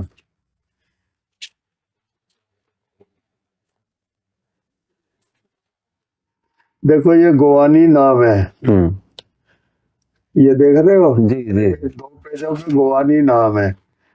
ये मराठा नाम है, ये मराठा नाम है, ये विविध। हैं जी, ये लड़कियों के नाम आजकल के, जो मेरे गाँव में आजकल का न्यूज, ये सिंधी नाम है जो भी आप, जी जी जी जी। ये सारे सिंधी नाम है। ये नेपाली नाम है, ये थाई नाम है, थाईलैंड के, ये श्रीलंका, ये भूटान, ये चाइनीज नाम है, ये कोरियन है, ये वियतनामी है, ये बर्मीज है, ये पारसी नाम है, ये जापानी नाम है। अब मेरी मेरी खपत का और छोर ही नहीं है कोई। तो आप ये जैसे मान लो कोई कैरेक्टर आपने उठाया गिडवानी, तो वो उसके अंदर जो एलिमेंट्स लाते हैं वो कहाँ से, आसपास देखा हुआ कोई आदमी ऐसा रहता है या आप? करते हैं उनका डायलेक्ट तक कोशिश करते हैं, उनको ये भी स्टडी करने की कोशिश करते हैं कि क्या लिखते, कैसे बोलता है। हाँ। कौन से वर्ड इनके फेवरेट हैं, हाँ। कौन से वर्ड इनके वैसे, जैसे वो पारसी ढीकरा कहते हैं या गुजराती बाया कहते हैं, इस बातों का सब ख्याल रखना पड़ता है। मेरा हार्पर कालीन में एक नावल छपा, उसमें वो इंग्लिश वर्जन भी छपा था, वो लड़की जो थी जो उनकी एडिटोरियल में बाया को भैया कर दिया। राइटर इडियट है, उसको भैया की स्पेलिंग नहीं आती होगी। अच्छा। मैंने फर्नांडो लिखा, उसने फर्नांडिस कर दिया। तो मैंने कहा तो खून खोल गया, मैं तो ऑफिस पहुंच गया उनके, मैंने क्या किया है? एक क्रिश्चियन है, एक गोवानी है, दोनों नाम में फर्क। तुम्हें फर्क ही नहीं है। और भैया सम्मान सूचक वर्ण है, 70 साल के बंदे को भैया तो नहीं कहा जा सकता, लेकिन भैया किसी को भी कहा जा सकता है। तो बड़े ठीक कराया सारा कुछ। नहीं तो मैं को मेरी बला से होता। बहुत ऐसी दादागिरी इनकी बहुत चलती है पब्लिशर के यहाँ की, राइटर को क्या आता है, मैं से आना हूँ। अब देखो ना, telephone wrong, he received the call, इसमें क्या खराबी है नहीं है ना? वो क्या करेगा, telephone wrong, he picked up the receiver and spoke into the mouthpiece। भाई ये क्या फर्क है दोनों बातों में? जो राइटर में तुमने क्या करेक्शन किया है? आपको क्या कहो कि वो he received the call लिखना गलत है? ऐसी हरकतें करते हैं ये जाहिर करने के लिए कि हमने बड़ा काम किया है स्क्रिप्ट पे, अपनी वो वर्थ बताने के लिए। ये कहते हैं, उनकी नानी मरती है कि ये सब कुछ ठीक है भाई, इसमें कोई करेक्शन की जरूरत नहीं है, कहता है कोई ना। ये राजनगर नाम का जो एरिया है, ये राजनगर ये सबसे पहले किसने इजाद किया है? वेद प्रकाश कामोद ने? इब्ने सफीन। वो भी मेरी शुरुआती मूर्खताओं की एक पहचान थी। सारे जने ही उन दिनों राजनगर लिखते थे, इसलिए मैंने भी लिख दिया। तो बाद में जब मेरा नाम हो गया, तो मैंने उसको फिर वो कोशिश करने के सोचा कि इसको मैं बॉम्बे दिखा दूं या दिल्ली दिखा दूं, तो वो फिर पॉसिबल नहीं लगा मेरे को। बहुत इस तरह की इन्वॉल्वमेंट हो गई थी कि फिर पॉसिबल नहीं लगा मेरे को। पर ये सुनील में ही है ये नकली नाम शहर, बाकी तो सारे असली शहर लिखे में। तो जैसे अभी हम लोग इसको विमल के कैरेक्टर के बारे में बात कर रहे थे, तो ये कैरेक्टर बना, बड़ा अजीब सा कैरेक्टर बना है ये ना। वो क्योंकि आप वो क्रिमिनल है, इसके बावजूद ऐसा लगता है कि लेखक, हमदर्दी बन हाँ, लेखक की सहानुभूति उसके साथ है, हमदर्दी। वो क्या वजह है? भाई बनाया है ऐसा, सोचे मेरी सोच बनी है ऐसी कि एक आदमी मजबूरी दिखाई है उसकी, वो नहीं क्राइम करना चाहता लेकिन कर रहा है। वो मैंने एक राजा परीक्षित की एक दृष्टांत एक नावल में लिखा है, आपको पता नहीं उसकी खबर है कि नहीं। वो विमल को ही कैरेक्टर को जनरलाइज करने के लिए लिखा था कि राजा परीक्षित को, ये नावल में है मेरे शेर सवारी में, जी जी। राजा परीक्षित को किसी ने ये कहा कि अगर भविष्य का ज्ञान हो तो उसको जो है अवॉइड करने में कोई प्रॉब्लम नहीं है। कहते नहीं, आप नहीं कर सकते, नियति अटल है, भविष्य ने होके रहना है, फेट इज इनएविटेबल। तो आपको खबर भी हो तो भी आप वही हरकत करेंगे जिसके लिए आपको मना किया गया है। भविष्य जान के भी सब कुछ वही हुआ, रुका तो कुछ नहीं ना। तो नियति अटल है वाली बात है, तो यही विमल की भी नियति है, अटल है, ये नहीं पड़ रही है। पकड़ा जाएगा तो फांसी पे ही टकेगा। हाँ, हर बार दबाव में वो हर बार कुछ न दबाव कुछ में। करता है, वो अच्छा होने की बड़े भाषण है। एक बार तो एक कोई सत्संग इसी से और उसके साथ इतने जुल्म दिखाए हैं मैंने, इतने जुल्म दिखाए हैं।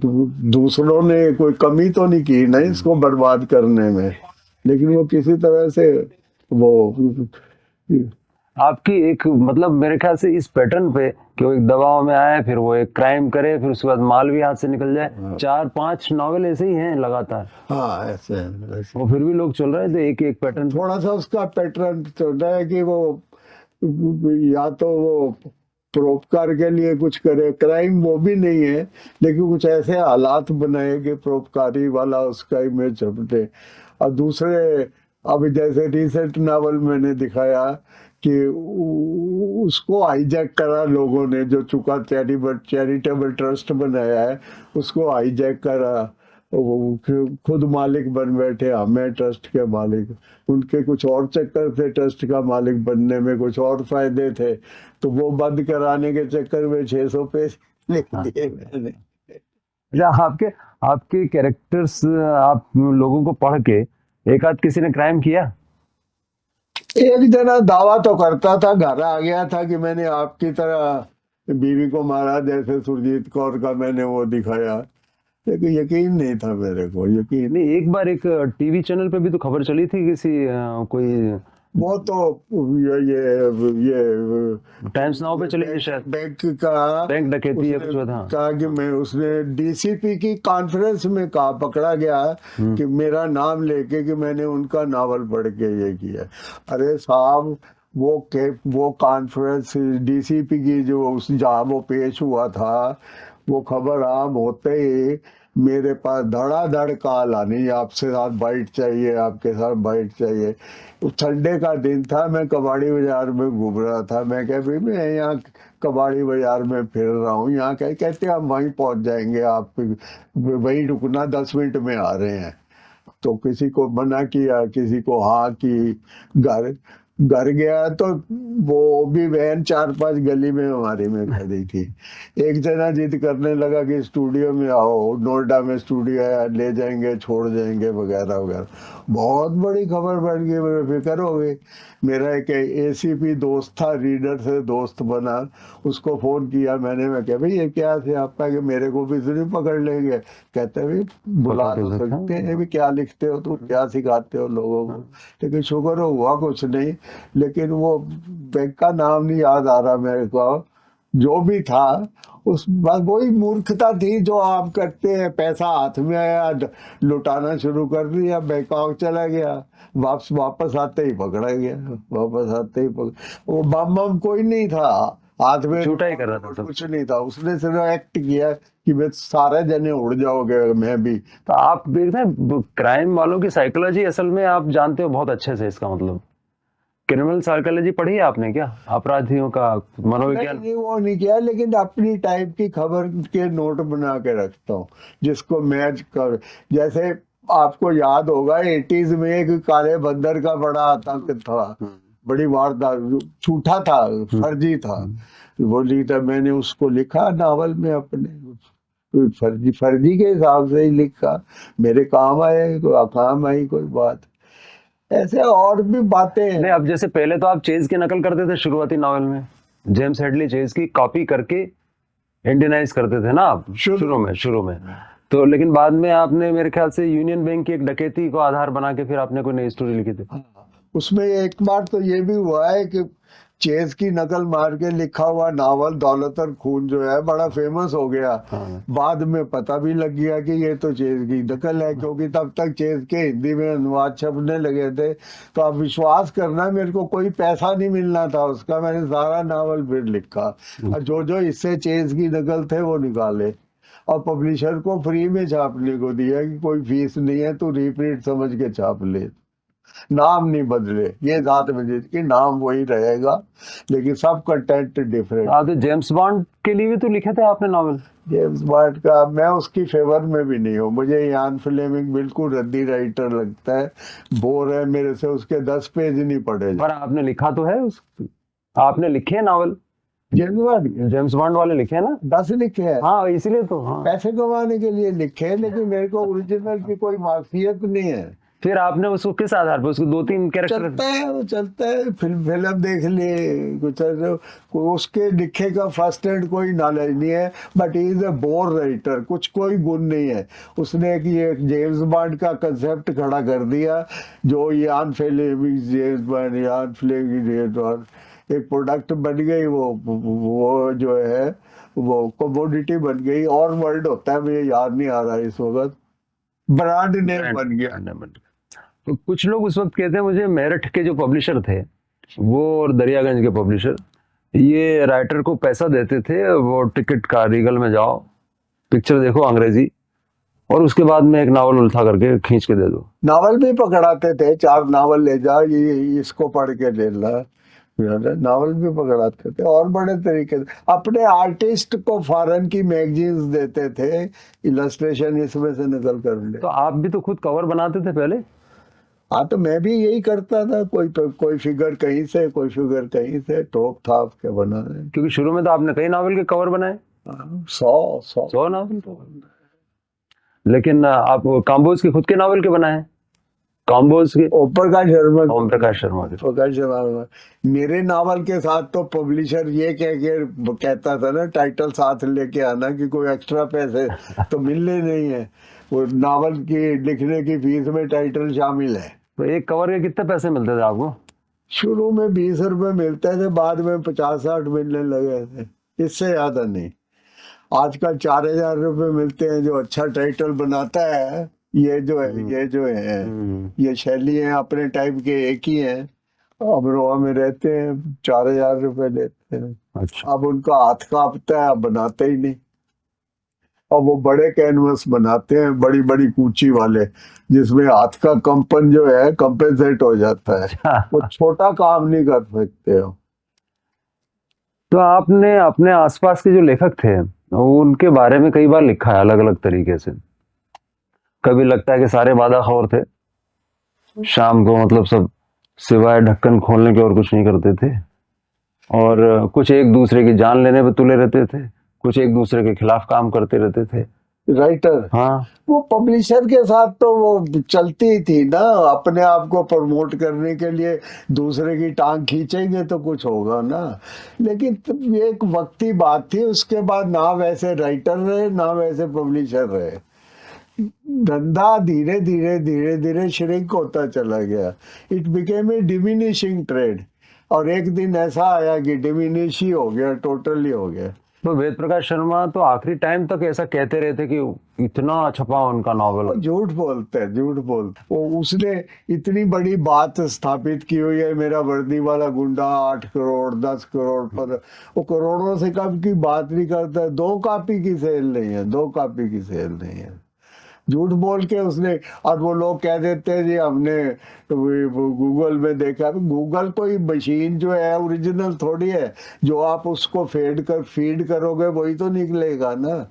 मेरा जो अभी केस था बॉम्बे के प्रोड्यूसर के साथ, उसमें मेरे वकील ने जो वो फाइल तैयार की थी, उसमें लिखा हुआ था कि मेरी किताब करोड़ों में बिकती है। और उसने मिसाल भी दी, 65 लाख की डकैती इतने करोड़ बिक चुकी है।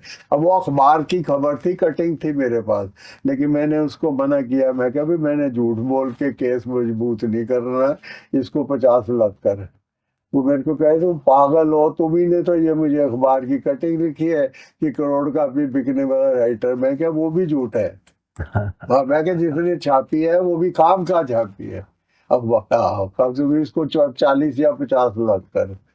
तो वो मेरे लड़के को शिकायत करने लगे, यार तुम्हारा फादर क्या करते हैं, केस लड़ने है कि नहीं लड़ना, हारना है कि क्या है।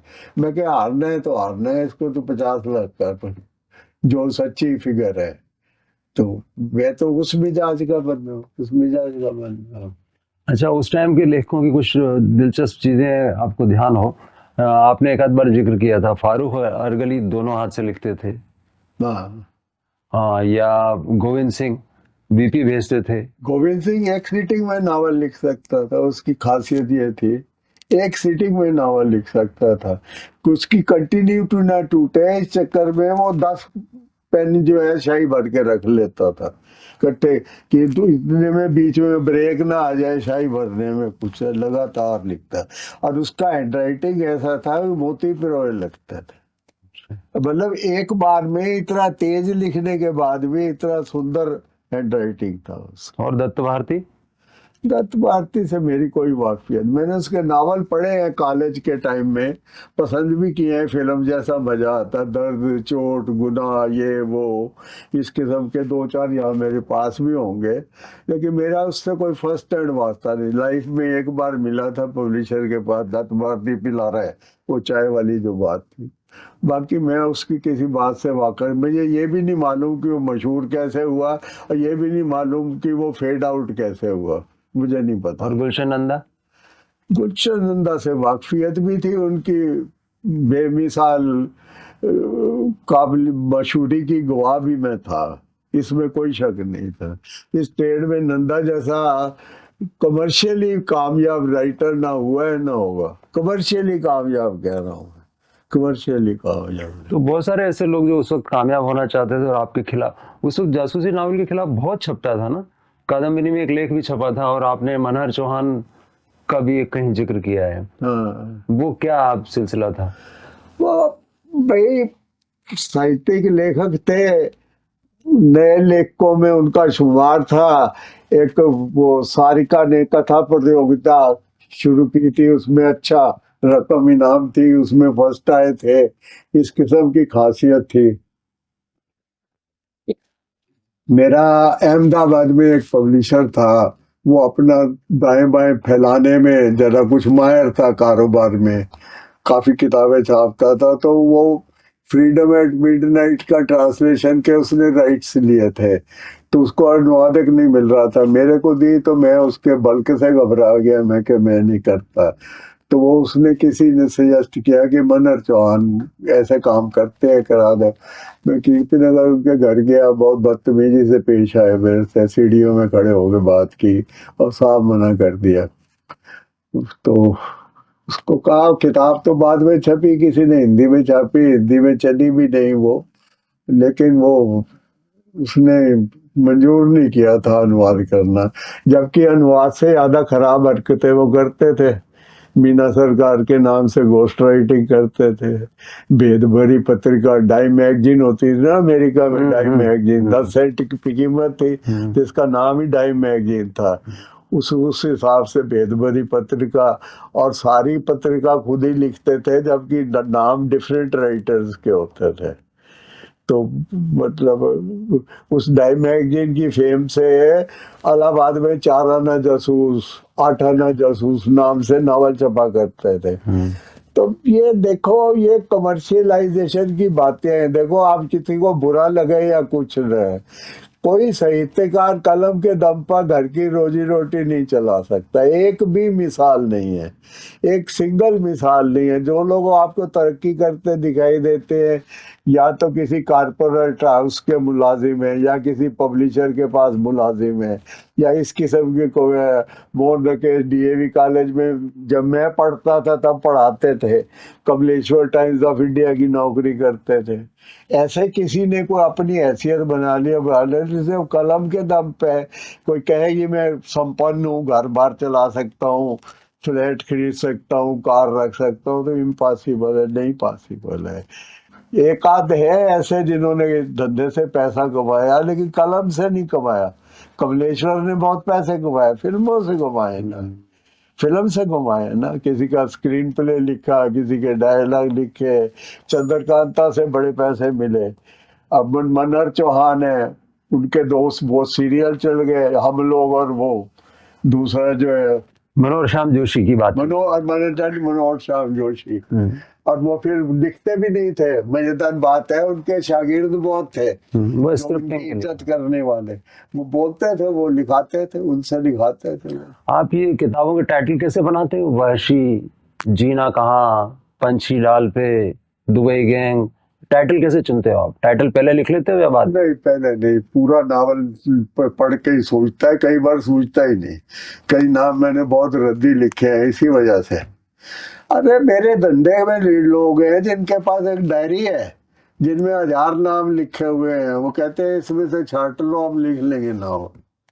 अब नाम पहले छांट लो। गोविंद सिंह ने तो जासूसी और सोशल की अलग अलग लिस्ट रखी हुई थी। अब नाम छांटो ना, मैं लिखना है, मैं लिख लूंगा। मदारी का काम है, लेकिन करते थे। वेद प्रकाश शर्मा के पास ऐसे नामों की लिस्ट थी, गोविंद सिंह के पास लिस्ट थी। अब तो ये जमाना वापस लौटने से रहा। आ ही नहीं सकता, इम्पॉसिबल है। 80-90s में अमीर हो गए पब्लिशर, 2 रुपए की 3 रुपए की किताब छाप के, इतनी गुंजाइश थी, इतनी गुंजाइश थी। देखो, हिंद पॉकेट बुक ने हिंद इंडिया में पॉकेट बुक शुरू की। ओरिजिनेटर वो है, सारी दुनिया जानती है। 1 रुपए की किताब, 125 पेज के करीब की, अच्छी छपाई हुई। हाँ, वो उनको 30 पैसे कास्ट करती थी, 30 पैसा। 1 रुपए की किताब 40% कमीशन पे बिके तो 60 पैसे घर आते थे। 30 पैसे कास्ट किए तो 100% प्रॉफिट हुआ ना। आजकल किताब की कीमत 400 रुपए भी हो तो 20% से ज्यादा प्रॉफिट नहीं है, 15%, 20%। इसी वजह से कि महंगाई बहुत है, ओवरहेड्स बहुत है और सेल कम है। तो अब ये ओटीटी पे और वेब सीरीज जो बन रही है ना, ओटीटी पे जो वेब सीरीज बनती है वो लगभग आपके नॉवेल से देखी लगती हैं कई बार। वही क्राइम, वही सेक्स और वही झगड़ा। मेरी बहुत नकल होती है, बहुत नकल होती है, मेरी बहुत नकल होती है। आपसे कितने लोगों ने कहा अभी तक कि आप कुछ ओटीटी पे कुछ बन जाए? कहते हैं मेरे पास कम से कम 30-35 तो फिर बॉम्बे से लोग आ चुके हैं पटाने के लिए कि पैसा तो कोई देना नहीं चाहता ना। अच्छा। तो 2 लाख रुपए अब ले लो, 2 लाख मुहूर्त पे ले लेना, 2 लाख शूटिंग के मिडल में ले लेना, ऐसे करके लेते। ये इसी ये बालाजी से ही मेरे को एक मुश्त पैसा मिले है, बालाजी से। वो भी चाहते थे कि आधा अब ले लो, आधा बाद में, लेकिन वो उनका जो मीडिएटर था वो एजेंसी चलाता था प्रमोशन की इसकी, उसके दखल से फिर मुझे 20 लाख इकट्ठे मिले पैसे। बालाजी क्या बना रहा है आपका? अब बना रहे हैं, पता नहीं कब बनाएंगे, पैसे मिल गए हैं, वो एक ही तसल्ली देते हैं हमें। कौन सी वाली किताब पे लिया उन्होंने? 65 लाख की डगैती। 65 लाख की डकैती। और दूसरे झूठी औरत के लिए भी उन्होंने कहा हुआ है, मैंने उनको रिवाइज करके नया एडिशन भी बनाया, लेकिन उसके बाद कोई रिस्पांस नहीं है। मैंने कभी फिल्म के मामले को कैरियर के लिहाज से नहीं सोचा। बनता है तो खुशी की बात है, बनता है तो खुशी की बात है। मैं बॉम्बे जाके धक्के खाऊं, ये नहीं पॉसिबल। आपको कभी सचमुच के कातिल, सचमुच के अपराधी ये मिले हैं बड़े? वही एक मिला था बस, जो और कहता था बीवी का आपकी तरह वो कत्ल किया हुआ। बाकी और कोई नहीं। एक जना और भी कहता था कि मैं घूट करके भागा हुआ हूँ। उसने मेरे नावलों में नुक्स भी निकाला था कि भाई तुम हर किसी के पास कह देते हो उसके बाद गन थी, गन का पोजेशन ही कराई मैं, इसी बात पे गिरफ्तार हो सकता है। हमें ये कभी ख्याल ही नहीं आता था। बड़ी बातें सिखा गया वो हमें। एक्चुअल देखो,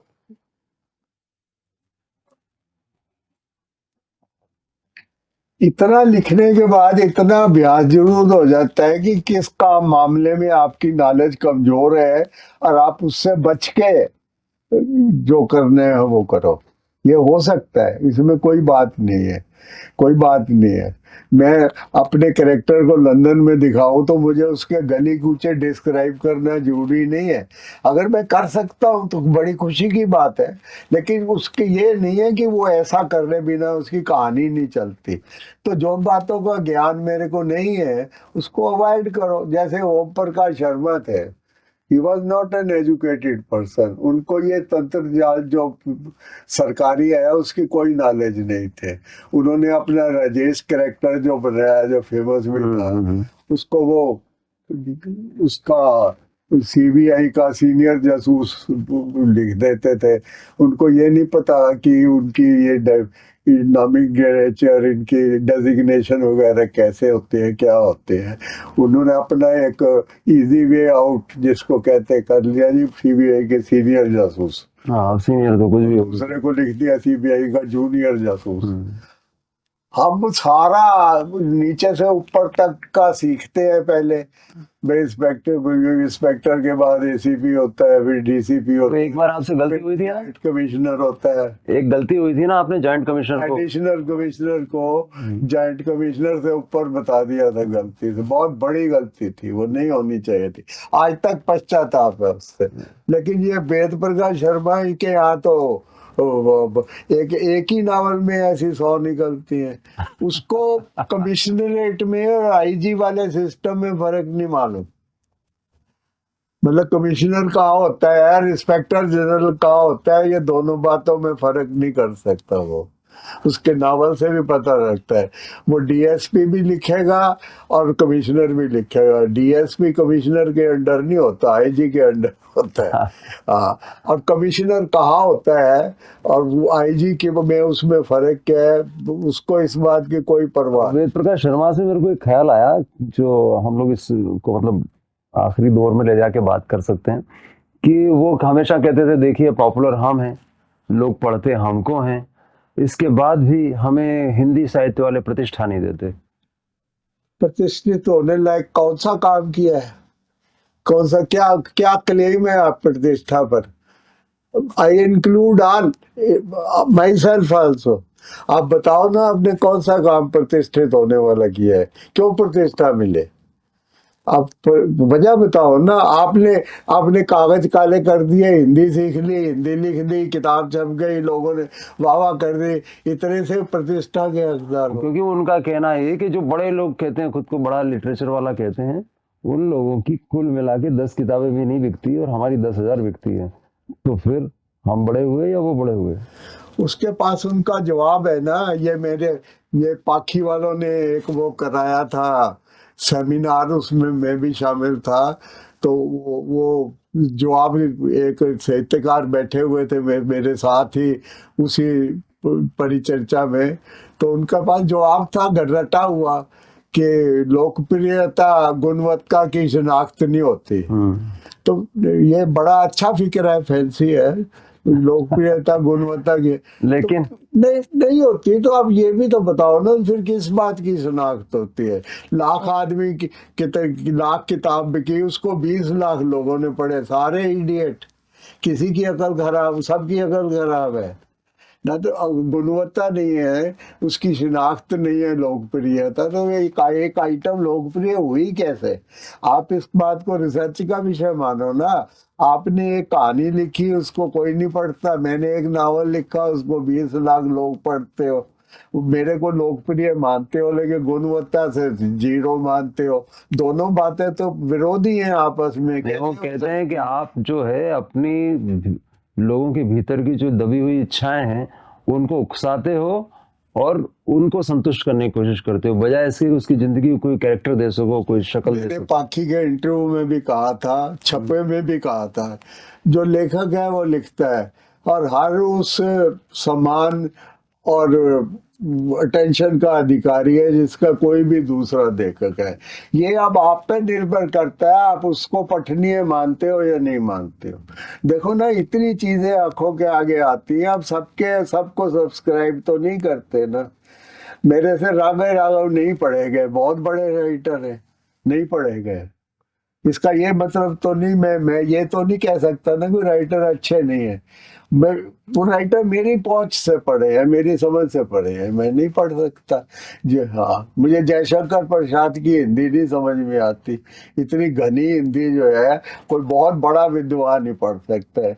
तो ये सारी बात कहने का ये मतलब है कि अगर इन बातों को मद्देनजर मेरी कोई रीडिंग में चॉइस बनती है तो ये मेरा इंडिविजुअल मामला है, बिटवीन मी एंड राइटर। आप उसको एक जनरलाइज कैसे कर सकते हो कि हम इस कैटेगरी में आते हैं, हम साहित्यकार हैं, हमारी साहित्यिक बारे में देखो कहानी छपी है, इसलिए हम इक्वल उसी प्रतिष्ठा और सम्मान के अधिकारी हैं जिसका चाहे कमलेश्वर हो, मोहन रकेश हो, नामवर सिंह हो, काला चोर हो। ये कैसे मुमकिन है? ये कैसे मुमकिन है? जिस जिस मकबूलियत पे आप अपना दावा पेश करना चाहते हैं, पहले आप उसको उसके अधिकारी बन के दिखाइए ना, अधिकारी बन के देखो, चढ़ते सूरज को सलाम है, आप उसकी तरफ पीठ करके भी खड़े हो गए तो पता है ना सूरज चढ़ा है। तो ऐसे गुण को ही पैदा करो अपने आप में। ये थोड़ी है वो you scratch my back I scratch your back, साहित्यकारों की ये बात है। किताब छपी है, बगल में दबा के फिर रहे हैं, तू मेरी किताब की तारीफ कर, जब तेरी छपेगी तो मैं तेरी की तारीफ कर दूंगा। और आप कभी सुनसान रातों में, अंधेरी रातों में सुनसान राहों पे कभी निकले? आप निकले हैं कभी? मैं हाँ। नौजवानी में निकला था, रात के 1 बजे धक्के खाता घर आता था, पुलिस पकड़ लेती थी, क्यों आ रहे हो इतनी रात को, कहाँ से जा रहे हो। ऑटो वाले की तलाशी होती थी उन दिनों, क्योंकि चाकू चुकू तो नहीं है इसके पास, और रजिस्टर में दर्ज होता था कि इतनी रात का पैसेंजर कहाँ से सवार हुआ और कहाँ जाएगा। तो रात को किसी ने बड़े बुरी दुर्गति की बात थी। हाथ जोड़ जोड़ के कहते हैं यार जितने मर्जी पैसे ले ले। किसी पुलिस वाले ने आपको पकड़ा और सुरेंद्र मोहन पाठक होने की वजह से छोड़ा कभी? नहीं, ये तो नहीं हुआ, लेकिन एक मैं वो ड्राइविंग लाइसेंस बनाने के लिए गया था, तो ये राजपुर रोड पे जो अथॉरिटी का अफसर है, दफ्तर है, उसमें लाइन में खड़ा था। तो एक 3 सितारों वाला इंस्पेक्टर ओके करता था, फिर फोटो खींचती थी। वो टेस्ट टूस्ट वगैरह माल रोड पे होता था, वो पेपर बना के दे देते थे, जाओ फोटो खिंचा के ले लो। तो उसमें भी लंबी लाइन थी, तो उसमें इंस्पेक्टर साहब ने ऐसे करके इशारा किया। मैं क्या, वो बोल रहा होगा किसी को, तो मेरे आगे खड़ा बंदा, भी तेरे को बुला रहे हैं। मैं क्या, मेरे को क्यों बुला रहे? घबरा गया, मैं बहुत पीछे खड़ा था। तो मैं गया, वहां पहुंचा तो वो ऐसे ऐसे करने लगा, तो समझ रहे अंदर बुला रहे हैं। तो जहाँ उसका रूम था, जहाँ बैठा था, बाहर विंडो होती है ना, उसने अपने बगल में कुर्सी पे बैठा लिया मेरे को। तब मेरे को बोला, पाठक वो आज कोई नावल पढ़ता हुआ, तुम्हारे बड़ा अच्छा दिखते हो। तो उसके बाद जो अच्छा है, इज्जत वाली बात थी। फोटो तो उसे पता ही है, फोटो खिंचाने की लाइन में। बाबूजी, जब इंस्पेक्टर ने कहा है फोटो खिंचाने से, बंदा कैमरे के आगे बैठा हुआ था, जिसका अभी बटन ही दबना था, उसे भी उठा दिया। अच्छा, उसे भी उठा दिया। और तब मेरी फोटो का दिया। उसके बाद अभी लाइसेंस मिलने में भी देर लगती थी। बाहर उन्होंने एक ट्रे रखी हुई थी, इसमें अपना डाल दे, ढूंढ लो। मेरे को नहीं जाना पड़ा, मैं वहीं बैठा रहा। 3 मिनट में मेरे पास लाइसेंस भी आ गया। मतलब एसएम पाठक और सुरेंद्र मोहन पाठक को एक फायदा तो हुआ। एक फायदा नहीं, ऐसी 2-4 और भी मिसाल हुई होंगी, लेकिन अब याद नहीं मेरे को। याद पर आपने कभी जिंदगी में कोई मर्डर नहीं देखा, कोई डकैती नहीं देखी आपने? कोई मर्डर नहीं देखा खुद? ना जी ना, मैंने लाश नहीं देखी। किसी चोर को देखा? कभी आपकी जेब कटी? 4 बार। 4 बार। लेकिन वो बड़ा नुकसान नहीं हुआ। लेकिन वो बड़ा नुकसान उस बार तो वक्त तो बड़ा ही था ना, 250 रुपये तनख्वाह में 80 रुपये जेब में निकल जाए तो बड़ा। एक बार जेब कतरे ने बटुआ समझा था तो वो 4 तय करके मैं कहानी देने जा रहा था। वो निकाल के दे गए। अरे I am a chicken hearted person. मैंने लाश नहीं देखी कभी भी। जो एक बद्दी बात कह रहा हूँ, जो एक वो होता है ना कि भाई अंतिम दर्शन कर लो, मैंने नहीं किया। माई नहीं किया। Father died, my mother died before. मैंने ये काम नहीं किया। और अर्थी उठा के लेके गया, उसका सब कुछ किया कि मेरे से लाश नहीं देखी गई, लाश नहीं देखी। ऐसा ही है बहुत। तो चलिए, ये आप पर, लेकिन एक बात बताओ, ये सारे लोग इतने ज्यादा, सारे किस्सों में दारू इतनी ज्यादा क्यों आती है बेगम? दारू दारू पीने का हिस्सा लिखने वाले, जो उस दौर के लिखने वाले हैं ना, ऐसा नहीं है, कितना आधे से ज्यादा उसी में भरा रहता है। शाम हुई नहीं और शुरू हुई। नहीं है, ऐसा नहीं है। अरे बहुत नहीं, आपकी आत्मकथा में देख लो आप तो पता लगेगा इस बादाखोरी के अलावा जिन जिन्हें। लोगों के बारे में लिखा है ना, जिनसे मेरी आत्मीयता थी, तो वो सारे वही थे। प्रकाश काम्बोज, विवाद आर्डिटर, विवाद आर्डिटर, ओम प्रकाश शर्मा। प्रकाश शर्मा जो थे ना, वो सेलिब्रेशन ड्रिंकर जिनको कहते हैं ना, मतलब सेलिब्रेशन ड्रिंकर। घर में मेहमान आए, उनके साथ 20-20 जन इकट्ठे हो जाते थे, तो उसमें वो भी गिलास थाम ले। लेकिन कई घर में कोई नहीं है, अकेले बैठे हैं, चल 2 पैग लगा लूं, ऐसा नहीं था। लेकिन वेद ऐसा ही था। और आपने किसका एक और जिक्र किया, राजहंस का? राजहंस का Rajhans was a very stupid person. अगर उसकी ये आदतें ना होती तो आज भी शायद जिंदा होता। वो ग्लोरीफाई करता था ड्रिंक को। मेरे को कहता था, पाठक जी हमारा तो बाथरूम का नलका खोलोगे तो टूटी में से शराब निकलेगी। मैं सवेरे, दोपहर, शाम, रात हर टाइम उसके घर जा चुका हूँ। मैंने कभी उसे लिखता नहीं देखा। मैंने कभी उसे तो फिर उसके ये उपन्यास आते कैसे थे राजहंस? हैरानी है ना, कब लिखता था? कोई तो टाइम हो, कभी तो लिखता है। भूत का ये हाल था कि सवेरे 10 बजे शुरू हो जाओ, कोई ऐसा नहीं था भी शाम का इंतजार करने। Nothing doing, nothing doing. तो अभी ये प्रकाशकों और लेखकों के बीच और पाठक तीसरी चीज हुई है ना? नहीं, अब तो वो प्रकाशक ही खत्म हो गए ना, जो लेखक से यारी बनाने में विश्वास रखते थे। अब तो वो प्रकाशक ही नहीं है इस धंधे में। अब तो वो इंटरनेशनल बेस वाले प्रकाशक है, वो राइटर की शक्ल नहीं देखना चाहते। वो जो अमेरिकन स्थापित वो है ना, don't call us, we will call you, वो बेटर है, हमारे से वास्ता न रखो, जरूरत पड़ेगी तो हम आपसे बात करेंगे। वो भाईचारा नहीं है, कोई इस किस्म की नहीं है। कमतरी मेरे है ना, मैंने कभी अपनी बिरादरी के लोगों से यारी नहीं बनाई, मैंने नहीं बनाई। मुझे नहीं पता कौन क्या करता था। मैं अपने घर किसी को घुसने नहीं देता था, सब मैंने नहीं रखा वास्ता। किसी ने मिलना हो तो मैं उसे ऑफिस में बुलाता था, सरकारी टाइम खराब करे, मेरा ना खराब करे। अब देखो, मैंने 200 लोगों में नौकरी की, कोई ना कोई तो उस इलाके में भी रहता होता है। अब छुट्टी का दिन है, घर आ गया, मैं सिर्फ ये तो नहीं कह सकता ना कि वो आया है। मेरा तरीका था, मैं जब दिल्ली रहता था तो जिस गली में मैं रहता था उससे निकलता ही बाहर बाजार था, तो मैं उसको माफ करता था, बाजार में चौक में ले आता था, उसको पेप्सी पिलाया, वही खड़े खड़े बातें की और चलता कर दिया। घर में नहीं आते, घर में नहीं। कौन सा नावल लिख रहे हैं अभी? अभी कुछ लिख रहे हैं नया नावल? नहीं, अभी नहीं। कुछ लिखने का इरादा है? फरवरी तक नहीं है, फरवरी के बाद है, तैयारी नहीं है, कुछ काम धाम नहीं है। आप जब से आपने ड्रिंक की बात की है, मैं दिमाग में कुछ आपकी निकालने की कोशिश करता हूँ। सारे ही ड्रिंक करते हैं, लेकिन कोई ऐसा बंदा हो जो ये कहे कि मैं पैग बना के ही कलम चला सकता हूँ, तो वो मेरी निगाह में नहीं, मेरी निगाह में नहीं, मेरी निगाह में। मैं चिट्ठी नहीं लिख सकता अगर मैं ड्रिंक करता हूँ। ये टेंशन का काम है। अच्छा, आपको शुरू से हीरो हीरो बनने का शौक था, ये इस तरह से आप बैठते थे फोटो खिंचवाते थे? ये सब संजोग है, कॉटेज इंडस्ट्री है। 100 फोटो खींचोगे तो एक तो ठीक आएगी ना।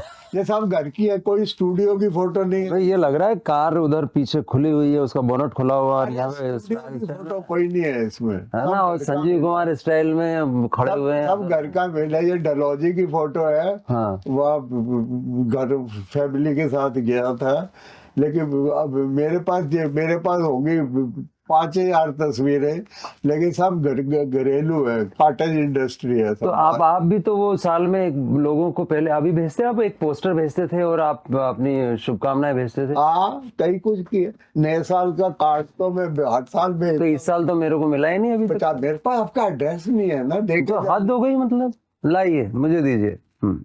ये देखो। ये वाह वाह, तो ये इसके ऊपर जो दिख रहा है ये कौन है? ये वहाँ का ड्रैगन। की वो उसकी वो मकाओ की फोटो है। मकाओ के कसीनो में। वहाँ तो ये कैसीनो लिखा तो है, चाइनीज में भी लिखा हुआ है। कसीनो। वहाँ वॉल टू वॉल कैसीनो है, वॉल टू वॉल कैसीनो है उसको। वहाँ का लास वेगास कहते हैं मकाओ को। तो आपने वहां की तस्वीर के साथ हाँ, इस साल की ये उससे पहले है, मेरे ख्याल 2023 23 है। का। हाँ, वाह। ये तो ये सारे ग्रीटिंग कार्ड है। ये देखो, ये जो है ये सब हाँ। ग्रीटिंग कार्ड है। सब ग्रीटिंग कार्ड, ये भी ग्रीटिंग कार्ड है। ये हाँ। ग्रीटिंग कार्ड है।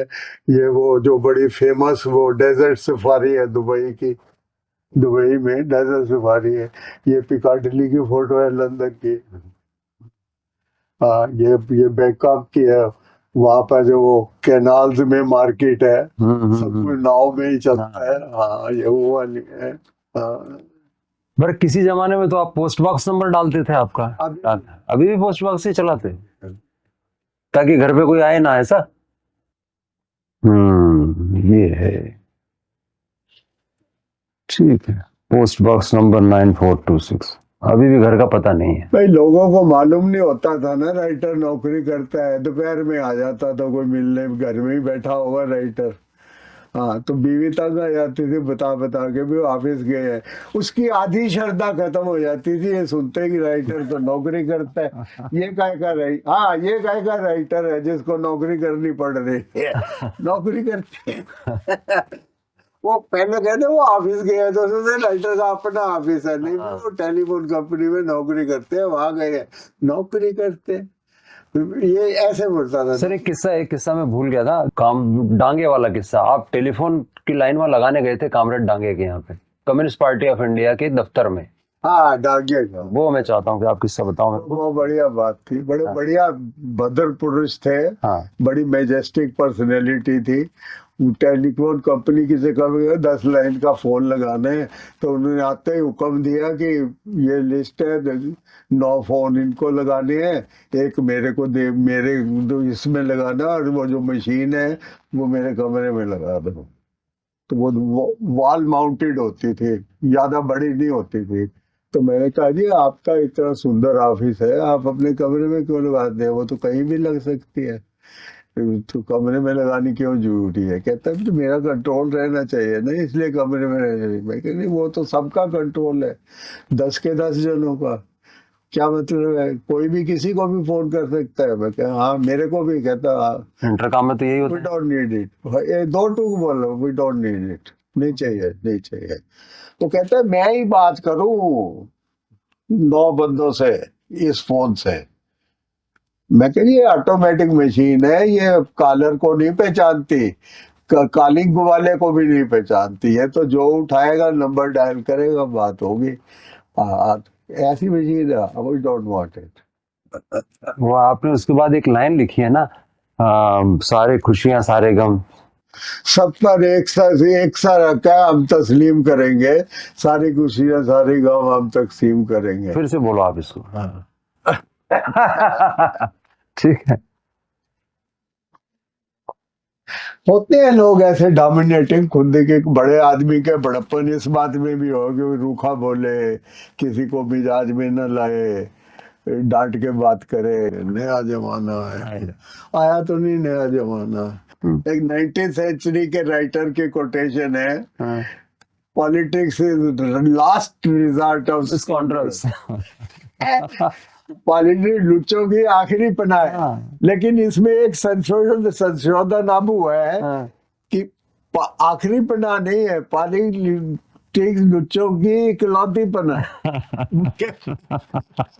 ये लुच्चा वर्ड लगा के ट्रांसलेशन राजेंद्र सिंह बेदी ने politics last resort of scoundrels, उसने कहा था पॉलिटिक्स लुच्चों की आखिरी पनाह है। वाह।